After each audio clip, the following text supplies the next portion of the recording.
My mic was muted that whole time. Welcome back to reacting to old videos, part 5. I'm just gonna get right into it. I'm back from holidays, and I'm gonna start with the Nintendo Trinity retrospective. This is a series that I've basically discontinued. I don't think I'm gonna pick it up again. It's too long gone. I didn't really like the way the rest of the videos were coming out, and it was kind of just coming in a way that I really wasn't hoping it wouldn't. So I just don't really think I want to continue this one.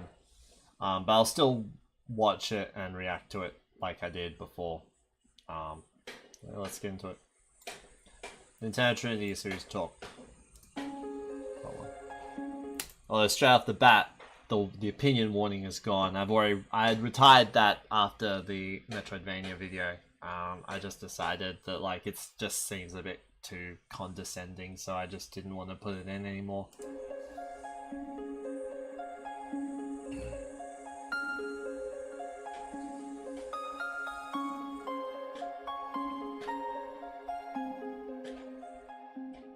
A Series Talk is a series of retrospective analysis critique videos on a series of video games to compare and contrast them over the years. Back in 2017 I started one on Mario and Luigi RPG, and in the time since, I thought of other game series that I could possibly take on. Both the Super Mario and Legend of Zelda series came to my mind, but I never thought I could really do either one of those series justice after so many other content creators already have. Later on I had this thought. It was about Breath of the Wild and Mario Odyssey, and the interesting relationship those games have not just with their respective predecessors, but also with each other. I then started to think about the interesting relationship that Super Mario and The Legend of Zelda have had with each other over the years, harking all the way back to their NES days. So I wanted to start in a Series Talk retrospective comparing and contrasting Mario and Zelda over the years, just to see where that topic might go. Or I would have, until the 28th of December. I want to comment on this. Comparing and contrasting Mario and Zelda over I the had years, OBS just to see highlighted. where that topic might go. So, I do like the way this came together in terms of editing, even though this chart is very much out of date today. We've got Tears of the Kingdom, Mario Wonder. I think that's it. Just the 2023 games: Tears of the Kingdom, Mario Wonder. In terms of this chart specifically. Or I would have, until the 28th of December in 2018. On that day, I discovered another Nintendo franchise which is still going fairly strong to this day. Metroid. Super Mario, The Legend of Zelda, and Metroid have a lot in common. They're all first-party Nintendo franchises, their respective protagonists have all been playable fighters in every Super Smash Bros. Game, and as of Ultimate, their respective adversaries have been too. However, there are a number of differences, especially when it comes to Metroid. Unlike Mario and Zelda, Metroid was not created by Miyamoto, it hasn't had a game on every Nintendo system, and with a few exceptions, development over the main games has been outsourced to other studios since Fusion, just to name a few of those differences. Mario and Zelda are also largely more popular and have received more attention over the years. However, the original Metroid was made as an amalgamation of the two, combining Zelda's exploration with Mario's platforming. So I'm seeing a link between these franchises, and I'm going to explore how these three series have grown together over the years. I don't know if this is going to be good, I'm ultimately just interested in seeing where this will go. Nothing but morbid curiosity here.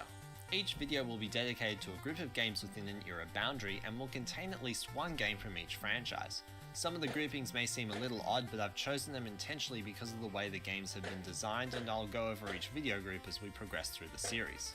There may be some games skipped, which I'll also address as we go. This Series Talk will be titled A Nintendo Trinity. Part 1 will discuss Super Mario Bros. The Legend of Zelda. The sliding text is like, oh, if you can come up with a logo, please do. Something like that. No one ever did. And Metroid Not that I care. NES. And we're going to start it right now. I'm Hat Wearing Gamer, and this is A Nintendo Trinity Part 1. Super Mario Bros., The Legend of Zelda, and Metroid. Also going forward, I will be referring to them as Mario 1, Zelda 1, and Metroid 1 respectively. Out of the three games, Mario 1 has kind of an unfair advantage simply by not being Mario's first starring role. Miyamoto had a chance to refine Mario's physics and movement and work out what will help engage players and make the game feel more fun. Zelda and Metroid didn't have this advantage, but it's good that they first came on a console anyway, because it's not like their overall design would work for an arcade machine. Who knows how long one might have stood in front of an arcade machine exploring Hyrule or Zebus. Probably would have happened until the manager came up and tapped the child's shoulder and said, "Mate, your mum's here, you need to go home." Although admittedly when I was writing this, I thought about Metroid's password system and the possibility that the child could stop playing Metroid, write down the password, take it to another or the same machine at a later time and continue their adventure right where they left off. Today, all three of these games stand as relics. Zelda 1 and Metroid 1 launched two legendary series, and Mario 1 more or less solidified the Super Mario franchise. But what can we say about these games today? They've all been reworked and refined over the years, leaving them dated, but I've noticed a charm that's come from the elements that made them dated, and has helped me see something in these games that I haven't seen in any of these franchises' respective games today. I didn't grow up in the NES era, so with possible exception to Mario 1, I didn't play these games in my younger years. In fact, I didn't even complete Zelda 1 or Metroid 1 for the first time until recording footage for this video. I played Zelda 1 for the first time in 2011, and in all the years past, I never beat level 5 until just recently.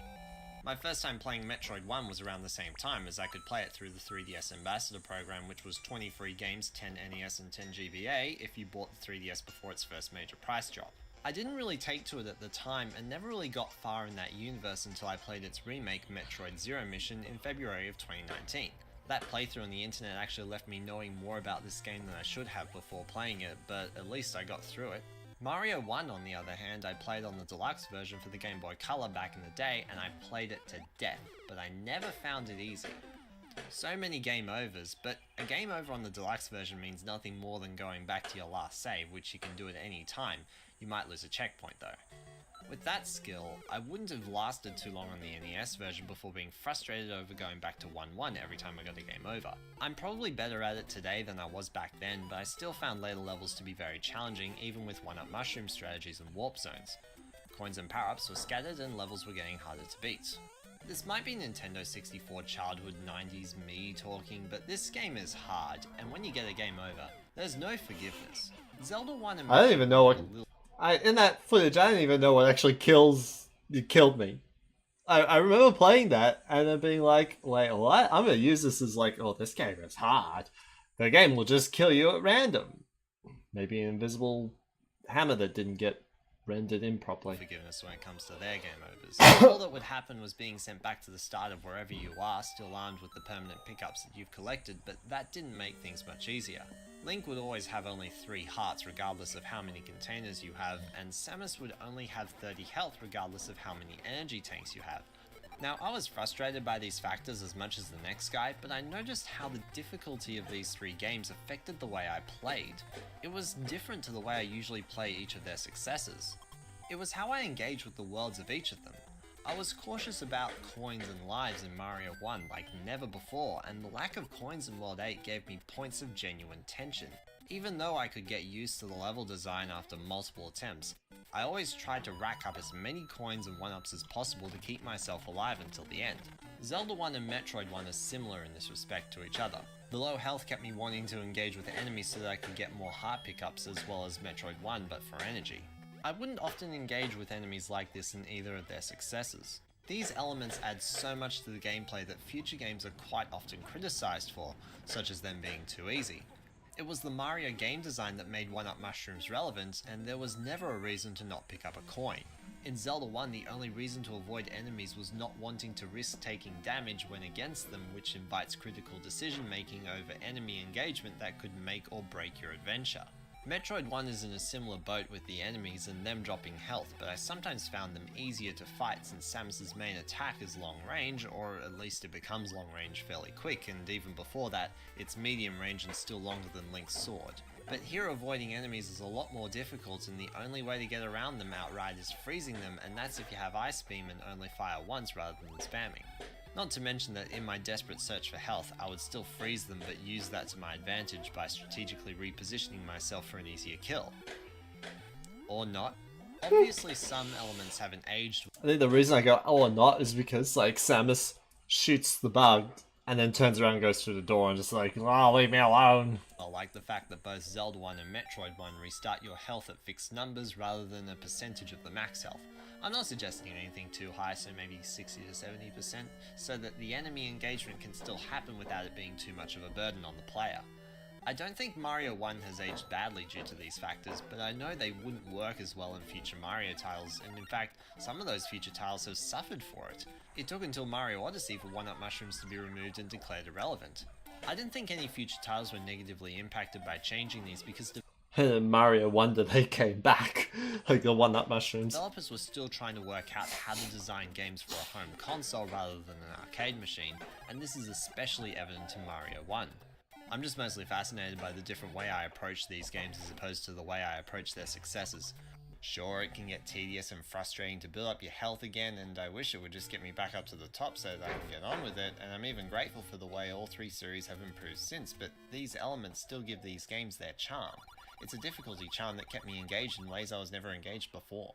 In the next video, we'll be looking at Super Mario Bros. 2, Super Mario The Lost Levels, Super Mario Land, Zelda 2 The Adventure of Link, and Metroid 2 Return of Samus. I'm Hat-Wearing Gamer, and this has been a Nintendo Trinity, a series talk. So I think that was Well, I hope you enjoyed alright. that. Like an alright, It was decently made bit of video. An interesting idea that I've come up with that I don't know. I think, did I say anything? They look absolutely superb. So real quick, one every 2 minutes. Anyway, I'm Hat-Wearing Gamer, so thank you for watching. See you in the next one. This is also when I stopped wearing the old black trilby. Also, real quick, super huge thank you shout out to @NateConlon on Twitter for all the new graphics that he's made me. They look absolutely superb, and this is just going to be the look of the channel going forward for the next while. You can also find these graphics on like Twitch and Twitter. Speaking of which, follow me on both of those platforms because there's updates and streams whenever I feel like it. And yeah, that's it. Also, you can support me on Patreon if you wish as well. Alright, thank you all for watching. Bye. Alright. So I think it was alright. Like, it's about as good as in terms of like editing quality and script writing as the Banjo-Tooie is the Metroidvania video. I don't think it's as good because I don't think the thesis is as interesting. But that said, like, I mean, even though I'm discontinuing the series, like, I think as a standalone video, that is kind of interesting, like, Mario, Zelda, and Metroid 1's, like, design, and, like, how it works in the NES era, and, like, how it makes you play it a bit differently. I wouldn't say it's ideal. I still prefer the modern games that came later, but I still like what they did. Alright. Moving on. Banjo-Kazooie Banjo-Kazooie series talk retrospective. I'd say okay, for Banjo-Kazooie series talk retrospective, I'd say this is probably my best, if not one of my best videos. I'm very proud of this one. Took a lot of writing, and it was just a way for me to just talk about Banjo-Kazooie. It was just something that I love doing. I love this video. Let's get into it.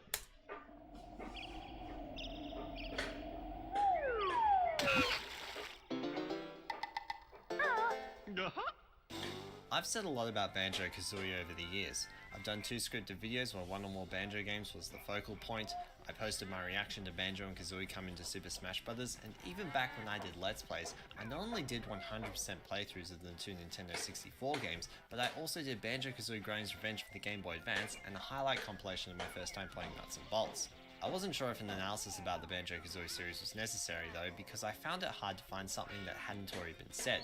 The wonderful soundtrack, the colourful worlds, the engaging and hilarious characters. Even on a more critical level such as the lack of note retention of the first game has been discussed to death. So what else is there to say? Well, I'm going to dive in and see. Quick heads up, I'm going to be spoiling the entire franchise from start to finish and everywhere in between. With that out of the way, let's begin. I'm Hat-Wearing Gamer, and this is Banjo-Kazooie, a series talk retrospective.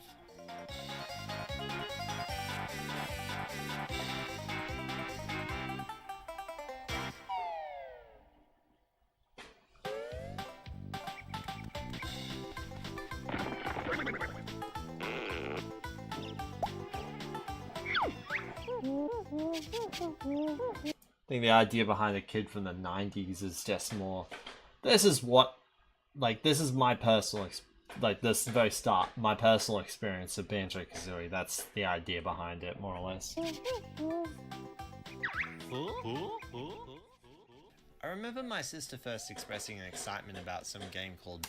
I think this is also when I started doing, like, no, actually, I don't think it was. I'm not sure. It was like, the only footage that would fill the screen entirely is stuff I recorded myself. Be it on camera, be it from a game. If it's something else from something else that's already been made, I would shrink it down. Just to kind of like make it look different. It's like, and like I'd also write a little caption that says this is where it's come from, just so I'm not pretending it's mine. Banjo-Kazooie to my parents, so naturally they bought it for me. I think the reason for that was the fact that I played Mario 64 a lot more than she did. Although I do wonder how intentional that was at the time I received the game, given what was going on. All I remember was a June Friday night in 1999 at my grandparents' house, and my dad and my sister were getting on a bus and travelling down to the snowy mountains to go skiing or something like that. Also, I figured this is probably that sounds a bit weird for like anyone who doesn't live in New South Wales. The Snowy Mountains is actually the official name of an area in New South Wales where it snows. It's just called the Snowy Mountains. It's near a suburb called Jindabyne. On that Near-ish. Jindabyne was a spot we stayed in if we went to the Snowy Mountains. same evening I was given Banjo-Kazooie on the N64, because... I'm not sure. I took it home and started playing it over that following weekend and got nowhere until Sunday night when my dad and my sister arrived home from the mountains. My sister told me that I had to press B to get bottles out of the molehill, not A. I felt like an idiot for not reading the dialogue. I continued playing the game over the next while throughout my childhood, progressing alongside my dad and sister, which was the way we played a lot of our games from back in the day. Though I did eventually get through the game myself, I wasn't that good, so a lot of my first time seeing something was when my dad progressed to it. From Clanker's Cavern to Freeze Easy Peak to Rusty Bucket Bay to Click Clock Wood to Furnace Fun, all the way up to the final boss and ending. It was kind of wholesome. I felt like we were doing the adventure together as a family. As the years went on, I would continually replay the game over and over every October school holidays. Then of course, Mumbo turns up in the end cutscene. Don't know why October, it just was. And basically announces the new game, Banjo-Tooie. I was keen to get my hands on this game. I opened it up on Christmas Day 2001 and got right into it. I was still garbage at playing, so I saw most of the things for the first time through my dad's playthrough again. Over the years I would still play it in the October school holidays after finishing Kazooie. And of course we get to the end of Banjo-Tooie and Gruntilda makes one of the most heartbreaking promises ever made in gaming. Just you wait until Banjo 3. I've been told, like, later, or Rare was just like, oh yeah, that was just meant to be a joke. Cool, it didn't work, because no one read it like that. When I heard about the GameCube, I figured that the new game would be on it, but it didn't come out, and I wasn't too sure what was going on. Young 10-year-old me was never too familiar with the world of business. Something did eventually happen though. The next Banjo game I had heard about was a little Game Boy Advance titled Banjo-Kazooie Granny's Revenge. It was odd to me that it wasn't named Banjo 3 like I had expected, but it was a new Banjo game, and so I opened it up on my birthday in, I think 2004? I'm not too sure. I still enjoyed uncovering what it had to offer though, and it was really cool to experience a Banjo game on my own for the first time. Banjo Pilot flew in next, and I remember liking it, but it was largely just because it was Banjo characters. Sadly though, my cartridge went missing, and so I haven't played it in years up until making this video. Of course, my sudden realization that something was up came along when a new Banjo game, Banjo-Kazooie Nuts and Bolts, was announced for the Xbox 360 and not a Nintendo console. I was incredibly puzzled as to why, but I just kind of accepted it. My brother did all the research and told me what had happened and who took which IPs. We did have a 360 back in 2008, but I had no desire to pick up the game, and I didn't until I bought it on the Xbox Live Arcade in 2015. I put it down after a bit and picked it back up when making my Grunty's presentation video in 2016. I beat the game but never 100%ed it like I did with all the others. I don't know if that story is anything special. My growing up experience clearly means that I look at the N64 and GBA games with a lot of nostalgia. Nuts and bolts is... But I do see merits and flaws in all these games, and I'm going to explore that among other things Banjo related. Let's start with the largely Mario 64 inspired Banjo-Kazooie for the Nintendo 64.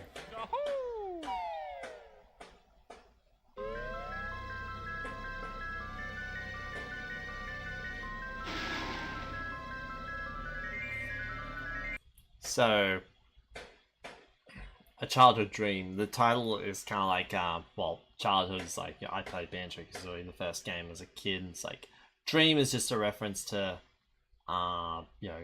Project Dream, from the Super Nintendo, which became this game.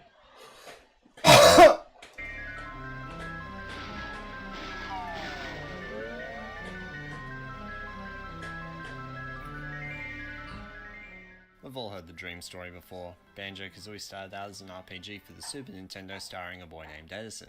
Development was later pushed to the Nintendo 64 and became a platformer after the team at Rare played Mario 64. Banjo and Kazooie were given the lead role and the rest is history. Personally, I would prefer to play a platformer than an RPG, so I would never argue with these changes. Regarding the actual game that came out, Banjo's first adventure revolves around Gruntilda the Witch kidnapping Banjo's sister Tooty to steal her beauty. Childish villainy, but it works for a game about cartoon animals. That's all the story we get, and it's all we need. The opening area of Spiral Mountain is effective at teaching you how to play the game. The yellow paths guide players to Bowl's molehills, and the accompanying areas near each molehill provide some practice ground for each move. Players are even rewarded with a 6 extra honeycomb piece for proper practice of each move. As you enter the lair, the game is still teaching you the core mechanics such as puzzles, note doors, jigsaw pieces, and notes themselves without being too much of a hindrance on you. The lack of note retention when leaving the world is the game's first major negative quality. When I was younger, it went over my head because I just more or less accepted it, but as a teenager, I did start to see it as a burden. Interestingly, I did think that after this was removed in the Xbox Live port, the game seemed off. But that's probably a purist mindset in my head that refuses to accept change. Much like Spiral Mountain, the level design is genius at guiding you through the whole game. The pathway in Mumbo's Mountain is a subtle guide that takes you up to the Talon Trot, one of the most used moves in the game. It's essentially an alternative way of walking that's faster and can get you up steep slopes, but has less action utility in general. The other two moves have immediate application right by their respective molehills that lead to jiggies. The rest of the jiggies are simple for learning and understanding the mechanics, while the notes help you get used to Banjo and Kazooie's movement and physics. Mumbo's Mountain is overall a great first level. The rest of the game's moves have immediate application right by their respective molehills, except probably for the running shoes. You can argue though that Rare could get away with that since the wading boots, which would have already been learned, function in a similar way. And on top of that, the idea of running really fast is very simple to grasp. After Mumbo's Mountain, the rest of the levels, for the most part, boast what I would call an open-air design. What that means is that levels are mostly one room where you can see everything as well as having something big in the middle. So, the reason I should point this out, the reason it says public domain image is because like these ones just come from I think Banjo-Kazooie Wiki, these maps. And like I try to like look for like, oh, who made them? And it says oh, the copyright's expired. So and then I was like, I think I googled like what copyrights expired, and then apparently that just means it's in the public domain. I was like, okay, all right, I'll put that in. I forgot to mention this, but I think the idea of playing as the Baby Mario Brothers before playing as the Art Brothers is to show that the babies control almost identically to Mario and Luigi. I mean, you could still you could still do it in reverse, but like you see, you can still do it in reverse, like Mickey Mouse. You can still do that in reverse though. That's the thing, and oh, hi Josh. You can still do that control method in reverse, because like if they're identical, then you don't really need to go hard in teaching them, and they don't. I suppose it's the buttons. Buttons that just have to move your thumbs up. And like the jumping height's a bit lower. I don't know. I find it helpful for navigation. In certain 2D games like The Legend of Zelda: A Link to the Past, where exploration is prevalent, the world is laid out to you like a map where you can see everything. Though there's no known way to pull this off in 3D, having an open air level is possibly the closest we've come without sticking a minimap on the screen. It takes merely a look around to know where you are, and a lot of things of interest can stand out. While you may not be able to see everything from any one spot in the level, if you're attracted by one object of interest, you can go there, and from there you can spot another. Treasure Trove Cove, Freezeezy Peak, Gobi's Valley, Mad Monster Mansion, Rusty Bucket Bay, and to a lesser extent Clicklock Wood all present this with some smaller sub-areas behind loading zones. Clicklock Wood embodies this by being generally the same level design 4 times, which is itself open air, but the full world at large technically isn't. Bubble Gloop Swamp isn't completely open air due to its shape from a bird's eye perspective, but given how distinct every section is and the fact that everywhere is, in I'm some not too sense, sure. a dead end, it's difficult to get lost. Clanker's Cavern has 3 open areas, but they're in a line. One of them is strictly speaking the main area, and some parts are coloured differently to prevent confusion. Overall, the levels are fairly simple to navigate due to their open design and use of standout landmarks to inform you of where you are. Additionally, the notes help guide you along pathways which lead to said landmarks, and being something simple and attractive, they help levels feel less intimidating. Speaking of the collectibles, the main collectible, Jiggies, are effective at testing platforming, exploration, and use of moves. Just Phil, I wonder if I should have addressed how, like, in Gobi's Valley, a certain disadvantage that world would have was that the notes are the same color as the terrain, or most of the terrain. Then again, I don't know how you adjust that, so I'm not sure. I don't recall ever having a problem finding notes in Gobi's Valley. So I don't know. I also Don't enjoy know what to most say. of the mini-games with a few exceptions like Mr. Vile. What I love about the Jiggies is how well they fit into each level. In all my years playing, I couldn't think of a single Jiggy that felt out of place within its own world. Even if it's just walking a tricky path to get to it, there's no detraction from the surrounding environment. As you progress the game, there are more Jiggies that need to be revealed through performing an objective rather than just simply walking up to one and picking it up, and even when there are walk-up Jiggies in the late game, the paths towards them are either more complicated or treacherous. Jiggies that require performing an action also bear this description. This represents a steady difficulty curve throughout the game. There have been a few standout Jiggies over the years, such as Eerie the Eagle and the Plant in Clicklock Wood, since they take place over the seasons, and they even make sense in their own world since in each Clicklock Wood season, time has elapsed from spring through to winter. A lesser preferred Jiggy would be the one behind Rusty Bucket Bay's propellers, which entails the slowing down and or stopping of several spinning blades, a timer, precarious platforming, and a decent chunk of running around. In spite of this, the Jiggy has become synonymous with the game. Twitch streamer and YouTuber Proton John even once described it as the quintessential Banjo-Kazooie experience. If you don't do this one, people will be angry. But I remember watching this. This is the quintessential you saw what just Banjo-Kazooie happened. experience. Personally, I think people I still think there's. I don't know if like Proton John was kind of like joking around a bit with that, but like I still think it's true. don't like it because it's associated with the hard platform. Or like I still think that there's merit to what he said. The quintessential Banjo-Kazooie experience. Platforming and lack of note retention, but I wouldn't call it a bad Jiggy mission because it tests pure platforming and fits into its world, like what I said earlier. Though Mumbo Jumbo is a standout character in the franchise, I never felt that his transformations were too significant and have never really viewed them as synonymous with the series. I wouldn't call them bad, but This platform is different because like you're going in and out of different worlds. So yeah, I want to say the closest to that is probably like Mario Odyssey, but even still, Odyssey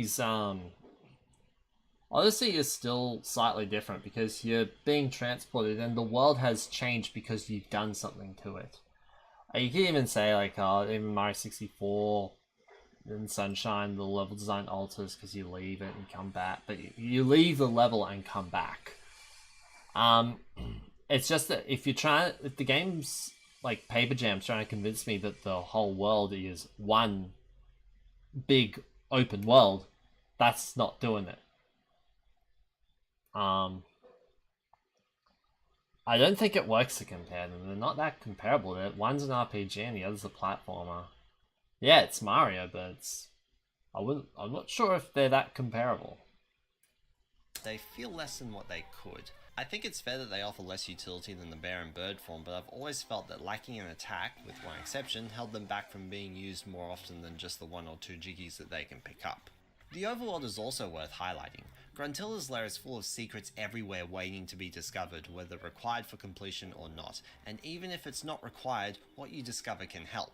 Exploration is made deeper by the jiggies brought in by the witch switches and Mumbo's transformations that you can bring outside of the worlds. The lair also portrays Grunty's character by being full of her narcissistic ego.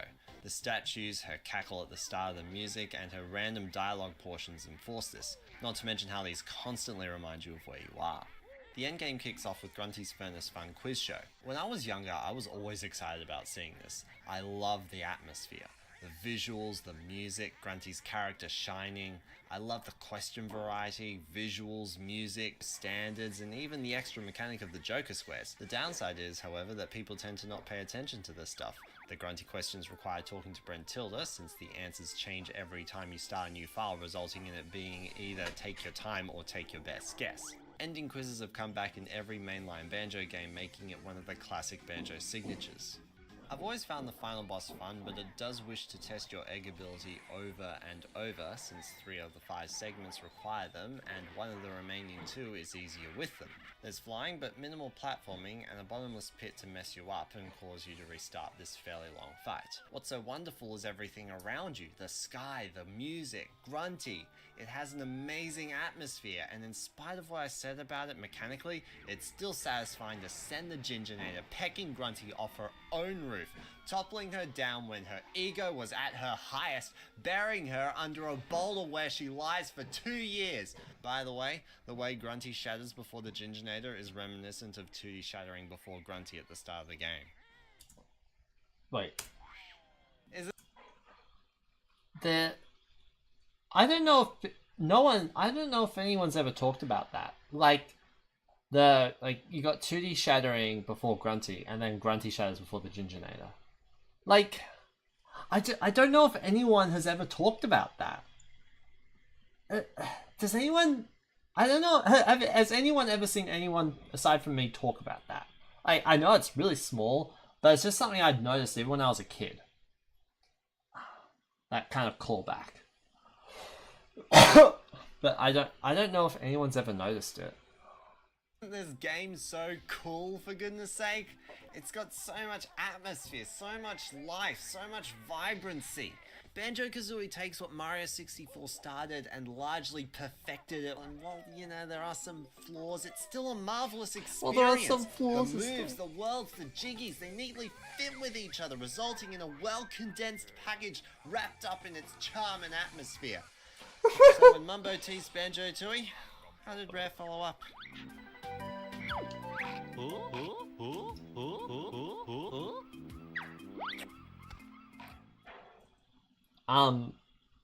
I just want to say before this bit begins, I've always, I love Banjo-Kazooie, but in terms of writing for the segments on the games, I was always most proud of what I wrote about Banjo-Tooie.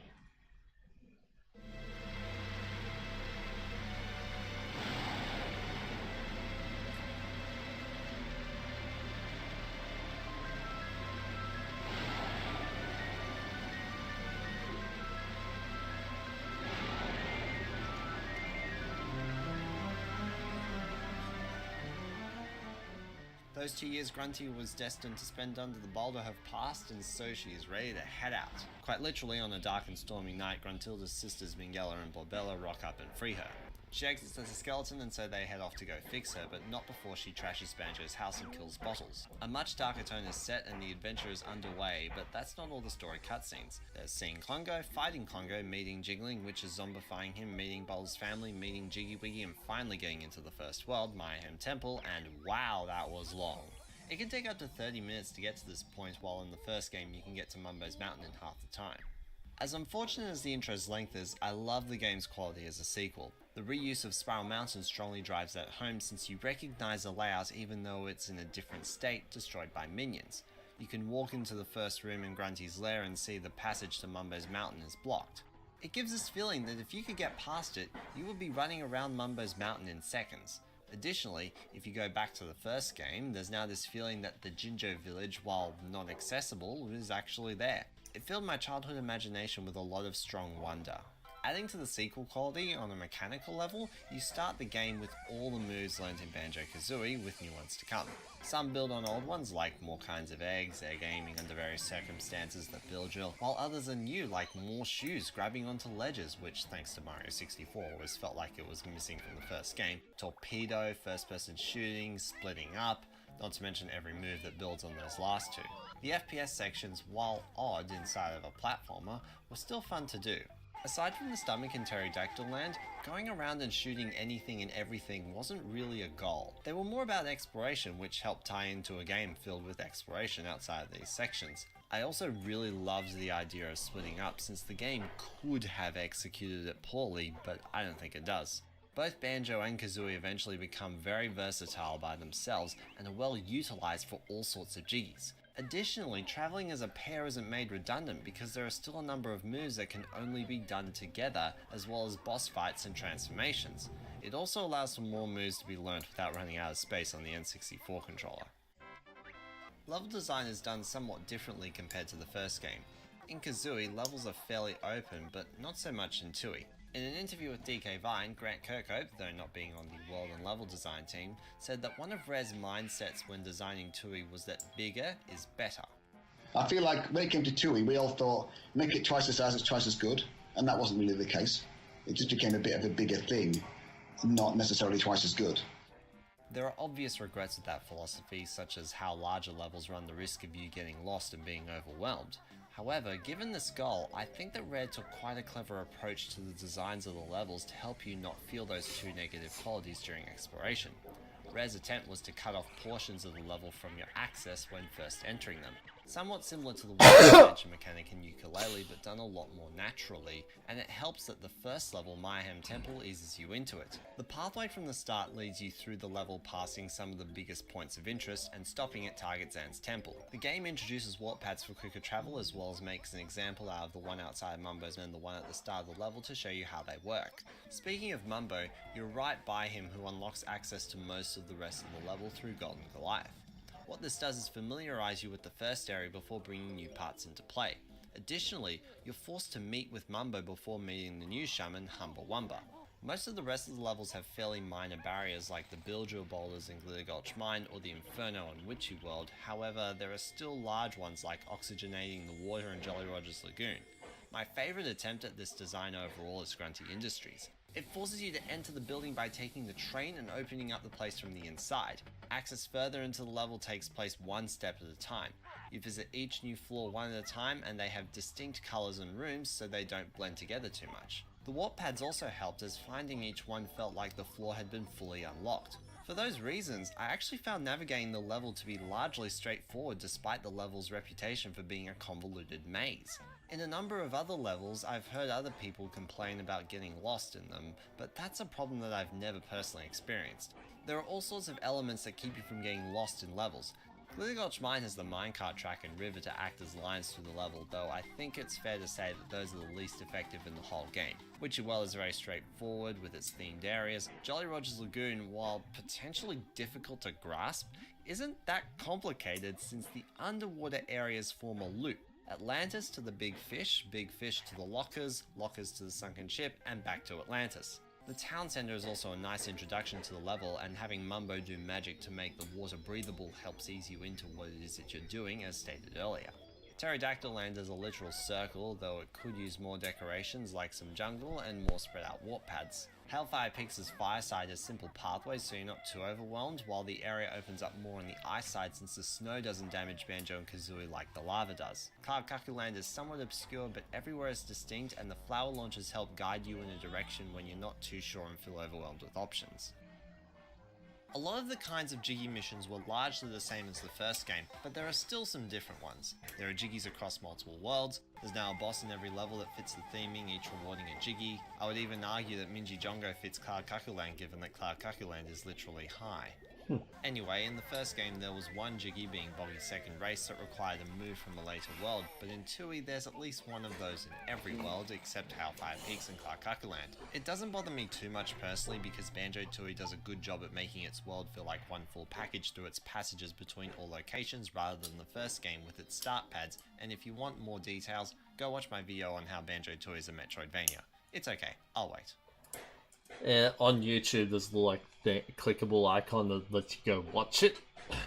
It's like what I did here, though. Okay, back to this. The only slight downside with this is that the Jiggies can be a little vague. There can be no way to fully tell if you can access them or not without already knowing what to do. I like them when they offer hints that there's something more to this mission, like the presence of springy step shoes near the waterfall in Glitter Gulch Mine, and overall there are more hints than without. The only one that I find super vague is the one at the top of the pillar in Jolly Roger's Lagoon, which requires the glide from Hellfire Peaks. The only other problematic Jiggies overall are the Dipper's Pool and the Pig's Pool, which both require actions in other worlds to complete. It's fairly random how you finish them, although it was always amusing to me when I was young how they were done.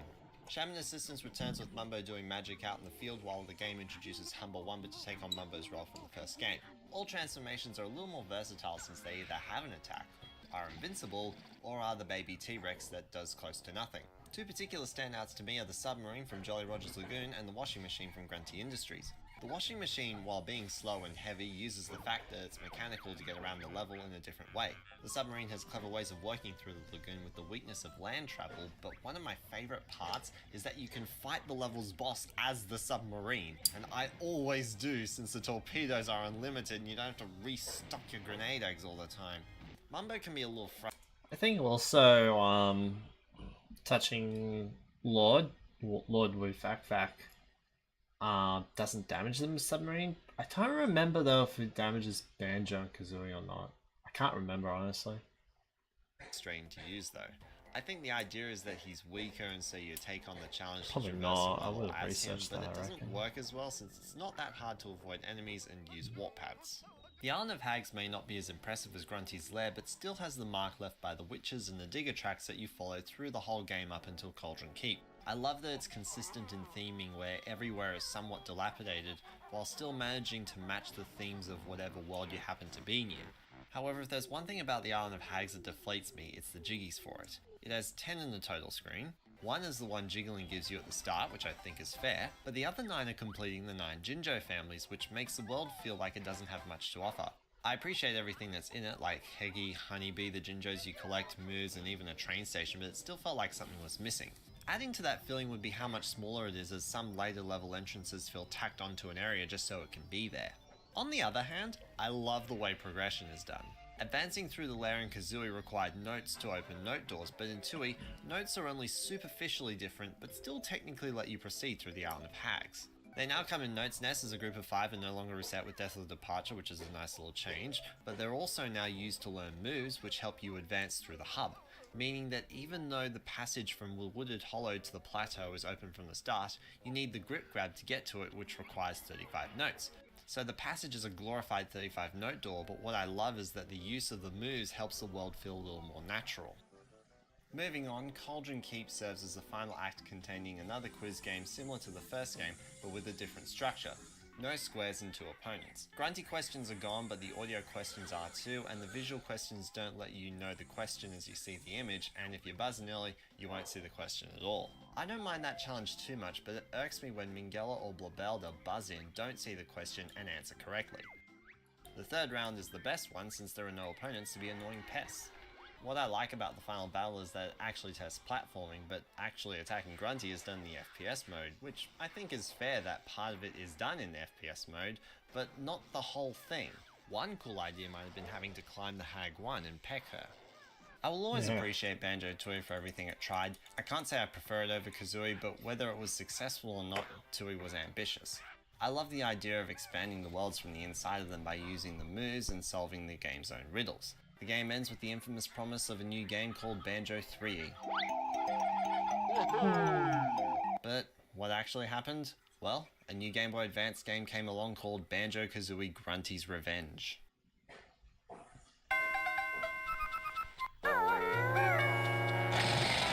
I think this is my least creative title. I couldn't really think of anything else better. I realized also I didn't comment on the title, like, can lightning strike in the same place twice? I think that really works with what Banjo-Tooie might be going for, and I just love that. It was a stormy night, so can lightning strike in the same place twice? It stormed. Anyway, go on.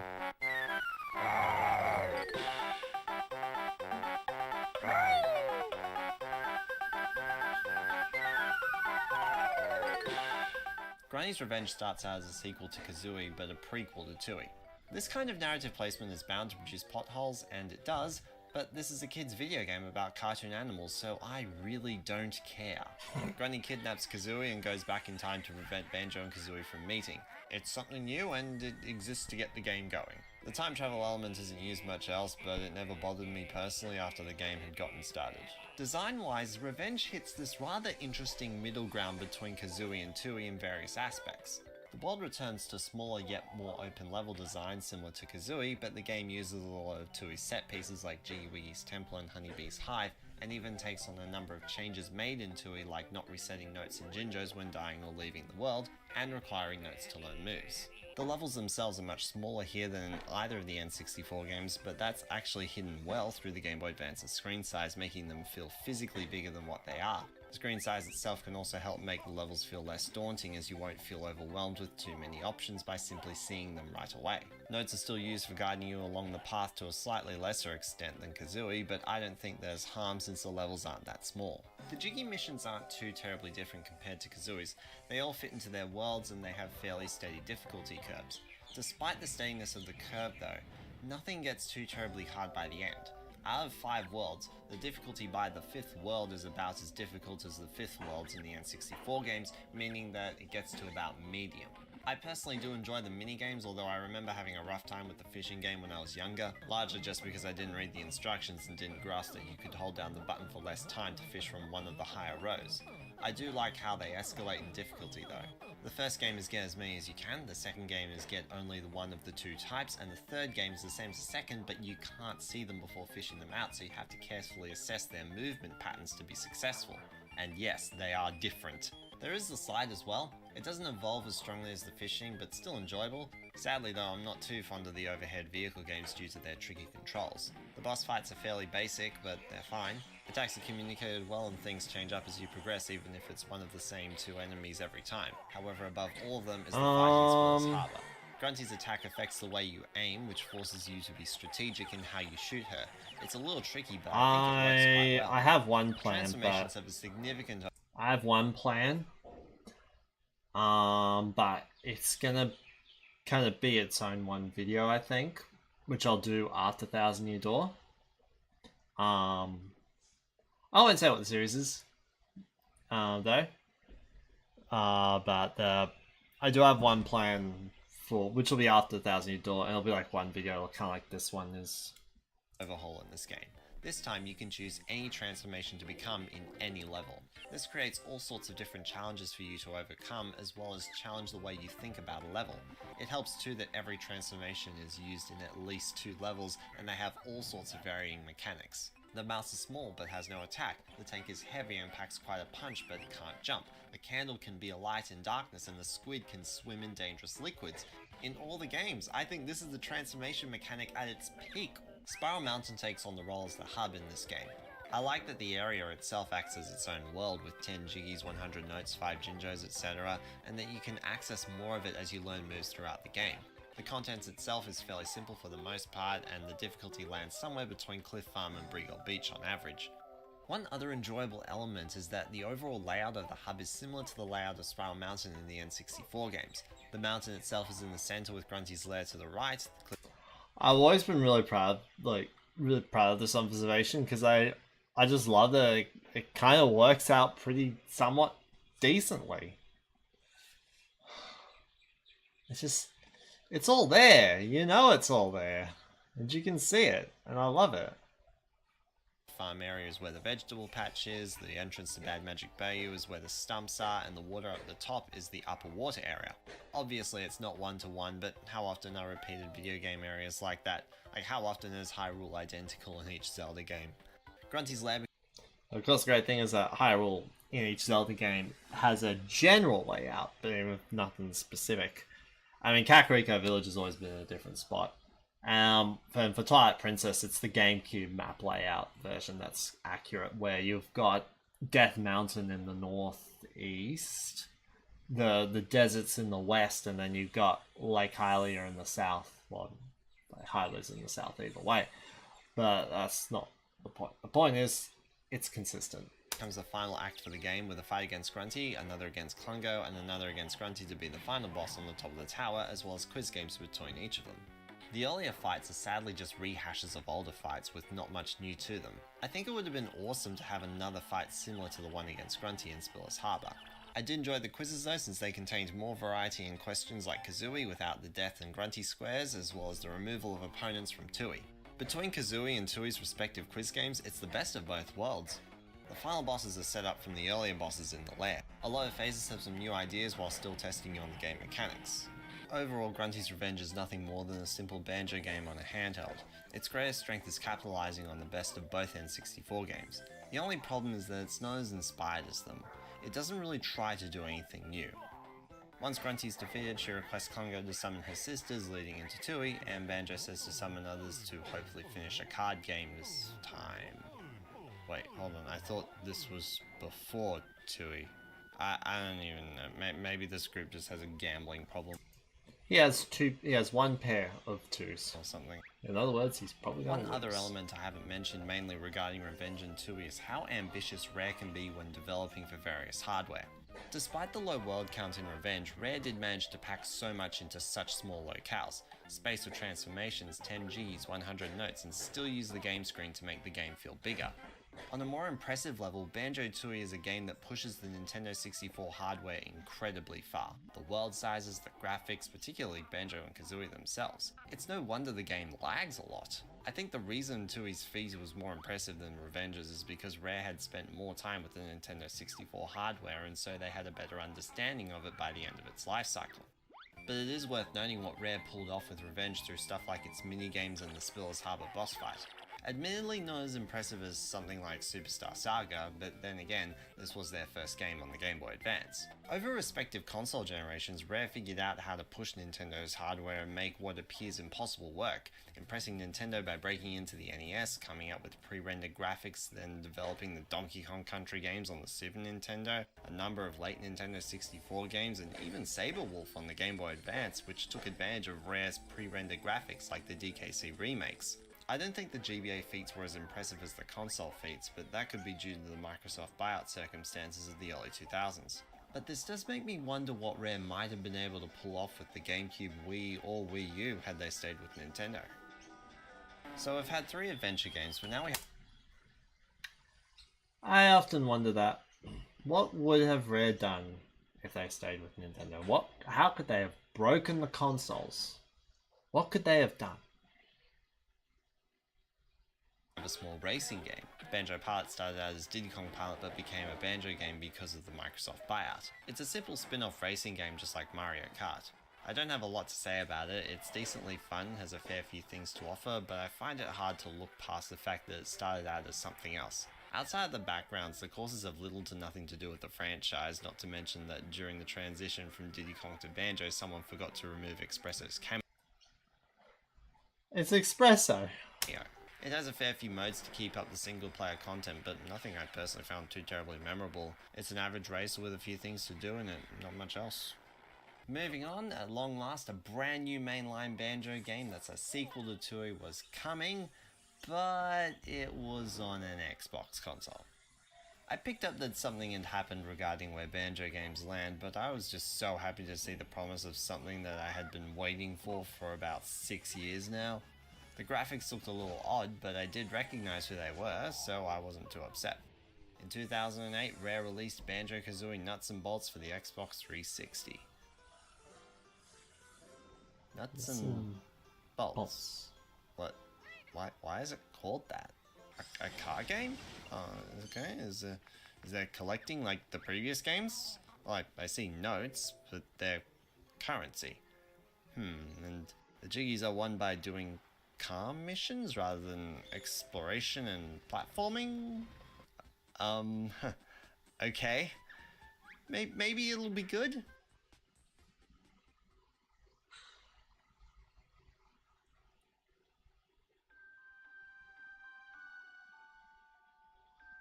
On the road again. Once upon a time, there lived a heroic bear called Banjo, a rather loud bird called Kazooie, and an unpleasant witch called Gruntilda. Well, the game starts out reminding you of the two previous games and shows Grunty's disembodied skull back in Spiral Mountain feeling ready as ever to take on Banjo. They almost start fighting until the Lord of Games shows up and mediates their battle and by extension the entire game. Log pits Banjo and Kazooie against Grunty in various activities to win back Spiral Mountain. I do find Log's role in the game to be rather pointless. I sometimes feel like he's the bad guy that I need to overcome because he's the one holding Spiral Mountain ransom while Grunty's just kind of there. And if you want to hear more about this topic, then check out my video on Grunty's role in the Banjo series, but I'm warning you, it's pretty cringe. One of Nuts and Bolts' biggest criticisms is that it's a good game but a bad Banjo game. The intent being that people can accept it as an enjoyable experience, but it doesn't fit in well with the rest of the Banjo games. Not necessarily trying to call out anyone in particular, but that basis just sounds like an excuse to criticize something for not being what you wanted it to be. I've always felt like that was very weirdly worded. The idea is that you shouldn't say it's a bad Banjo game, shouldn't say it's a bad game because it's a bad Banjo game. You know, I don't think there's people trying to create excuses. It's hard to say. I think I have changed my mind on that statement these days. To be fair, you can't really call it a spin-off in the same way Mario Kart or Banjo Pilot are spin-offs, since they were designed to be spin-offs, while Nuts and Bolts was intended to be a true sequel to Banjo-Tooie. However, I would like to give the game a fair go, so at the end of the day, I'm just going to talk about Nuts and Bolts by its own merits. Okay, let's get into some of the game's mechanics. You're introduced to Mumbo's garage for building new vehicles. The tutorial covers the basics of building and has a skip button if you need it. Following this, you're in the first level by these complicated means. Now, the levels in this game are complicated. In regards to set pieces, nothing really seems out of place, and there are interesting worlds to explore.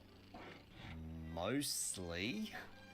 Look, there's nothing to explore in the Jiggaseum. You see it once, you see it all. Logbox 720 can be fairly discouraging since it's really cluttered and too many things look the same. A similar statement could be made about the Terrarium of Terror, but that level is bigger and everything is a little more spread out and distinct.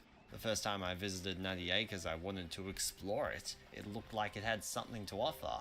I followed the path with all the notes and I was enjoying myself.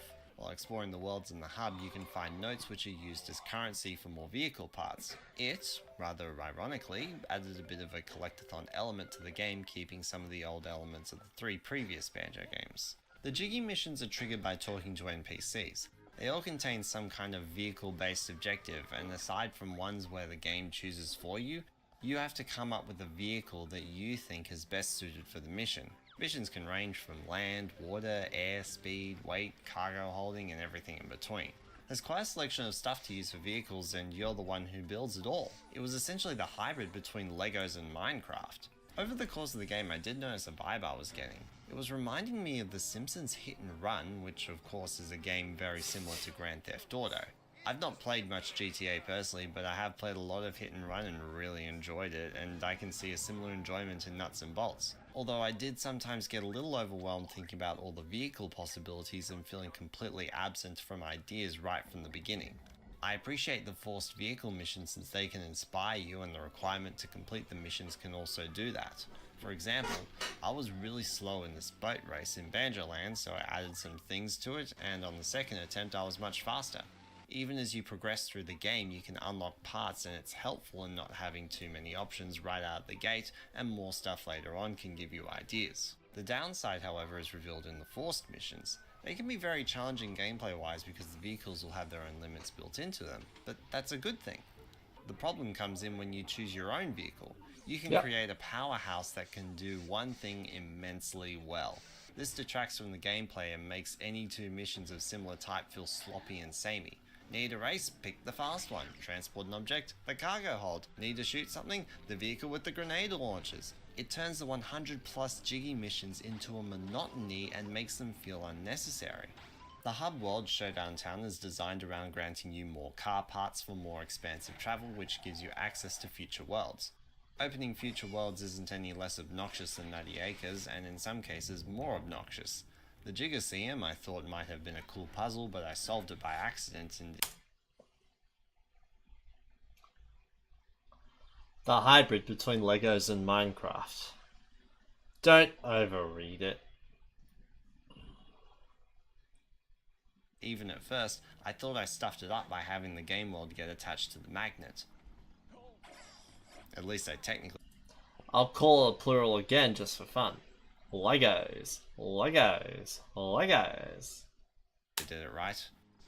The final world and act is Spiral Mountain, where you face off against Grunty. The quiz element comes into play here to get a higher score in the I missions. know. I must say, I kind of like the two Spiral Mountain missions. They're both full of various tasks that require all sorts of different abilities. I know you're I think it's joshing cool me. and reflective of the game to force you to flex your creative muscles and come up with something that can fulfill everything required in the one mission. The only real problem is that Spiral Mountain's design was made to be a training ground and not a final boss arena. Some of this is remedied by being in the air, as well as some parts altered to accommodate vehicles more, including upscaling the physical size compared to Banjo and Kazooie, but it's still fairly cluttered. I think it would be better if there was a new area made to be a final boss arena. It wouldn't have to be completely open air, as in, it doesn't have to be easy to get around, just something that's a little more Designed to be a final boss arena. Nuts and Bolts is a consistent package. It starts off with something and runs with it right to the end, but due to the similarity of the missions the whole way through, it feels long. It would be decently good if half the jiggies or more were cut. This would allow the idea of building vehicles to not run dry as easily. All these ups and downs leave the game feeling okay. And that's Nuts and Bolts, but earlier I said I would judge the game by its own merits. Now I'm going to criticize it as a Banjo game. First off, The plot twist! Now I'm actually going to do that! Because it's a Banjo-Kazooie retrospective! You gotta do it! I can't overstate how much banjo charm is in this. Fourth wall breaks, humor, and references to previous games, even going so far as to show an actual Nintendo 64 in the opening sequence. My worry, though, is that it might just be too much. As if the devs tried too hard to make references so that veteran banjo players would remember that this series used to be cool, and it's clear that they did that by the existence of the level Banjo Land. When I first heard about this level, I was really excited and thought all the references were really great, but at the same time, I saw the pandering below the surface. Even in the character appearances, this is overboard. Banjo-Tooie had a fair few cameos from the first game, like Cheeto, Captain Blubber, Tip Top, Congo, Gobi, Logo, Boggy, the Zubas, who all, to the exception of Gobi, appear once, and Mumbo Jumbo, who appears in all worlds. They kept them few and far between just to be fun nods to the original. However, Tooie introduced a wealth of new characters. Humba-Wumba, Bloatazan, Bully and Bill, Big Al, Salty Joe, Jolly Roger, Porno, Crispy Bacon, Dippy, Mr. Fit, all the bosses just to name a few. Nuts and Bolts creates Log, Trophy Thomas, and Pikelet. Everyone else is someone from an earlier game, and they're reused over and over. Not to mention how often the quiz game asks you about the first two games, nothing quite like being tested on something the game can't teach you. Admittedly, Banjo-Tooie did this once or twice, but it's not to the extreme that Nuts and Bolts does. Sadly, all this does is increase the pandering level. The set pieces of the first two games aren't why they're great. That's like saying Mario's great because his hat is red. So cluttering Nuts and Bolts with all that memorabilia won't make Nuts and Bolts great.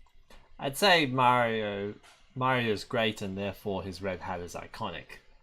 But he's not great because his red hat. Banjo and Kazooie's models are both blocky, Banjo more so.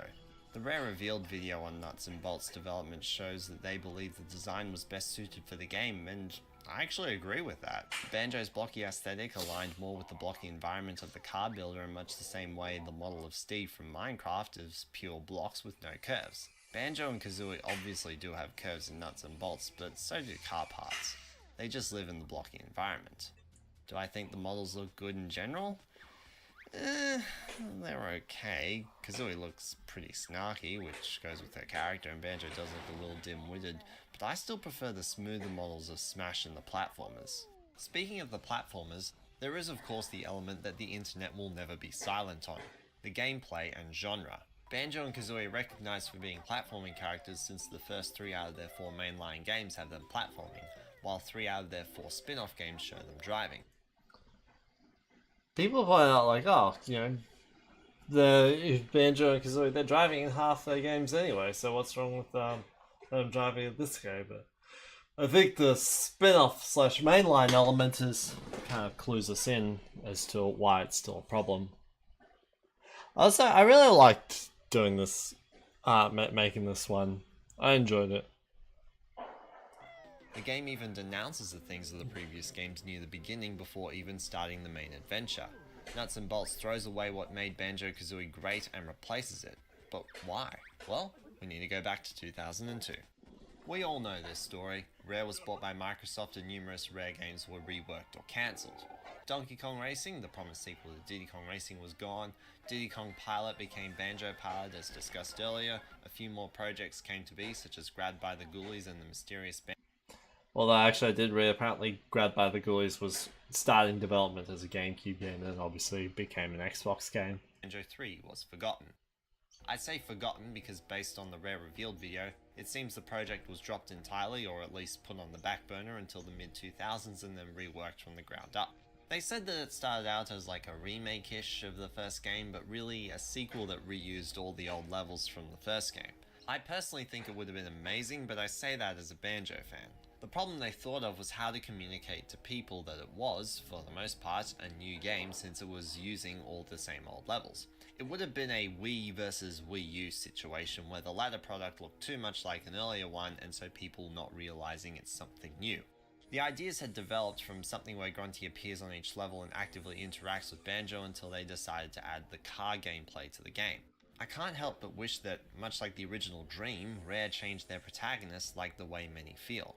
Because now it's an okay car building game with a coat of Banjo-Kazooie cameos on top. The abruptly changed gameplay coupled with the pandering cameos feels like this is a misrepresentation of Banjo, a Banjo game by appearance, and that's all. Due to the misrepresentation of the franchise and the alright gameplay overall, I wouldn't call Nuts and Bolts a good game but a bad Banjo game. I would call it an average game and a mishandled Banjo game. Now before you get all aggro over me calling out people for creating excuses to criticize Nuts and Bolts because it's different while I still did it myself, I criticized it as a Banjo game because of how it abuses the franchise to try and make the game more likable. The problem isn't that the gameplay changed necessarily, it's that the game mishandles the franchise to try and justify the change.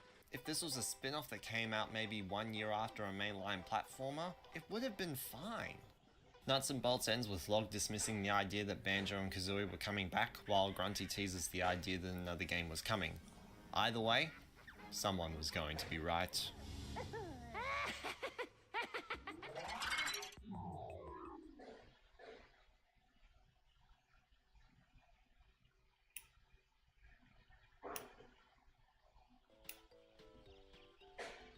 So who was right? What happened next?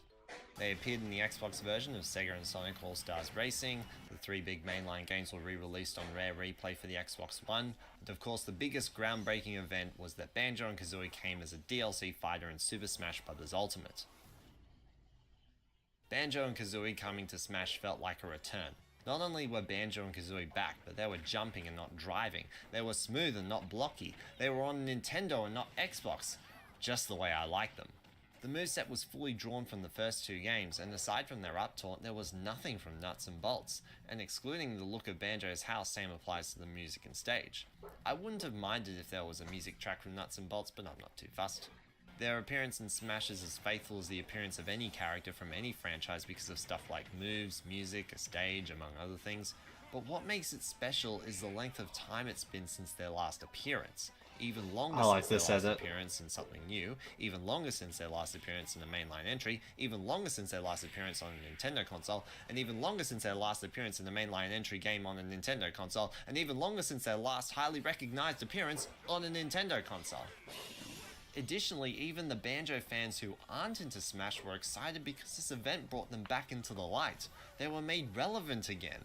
Although it's hard to say how long that would have lasted due to Sakurai's immeasurable enthusiasm for including Terry next up, but I digress. Personally, I wasn't too sure what we may have gotten for new content, but one thing I was really sure about was that Microsoft might be inclined to allow ports of the Xbox versions of both Banjo-Kazooie and Tooie to the Switch. So, if you want to play Banjo-Kazooie today, you can do so on Xbox.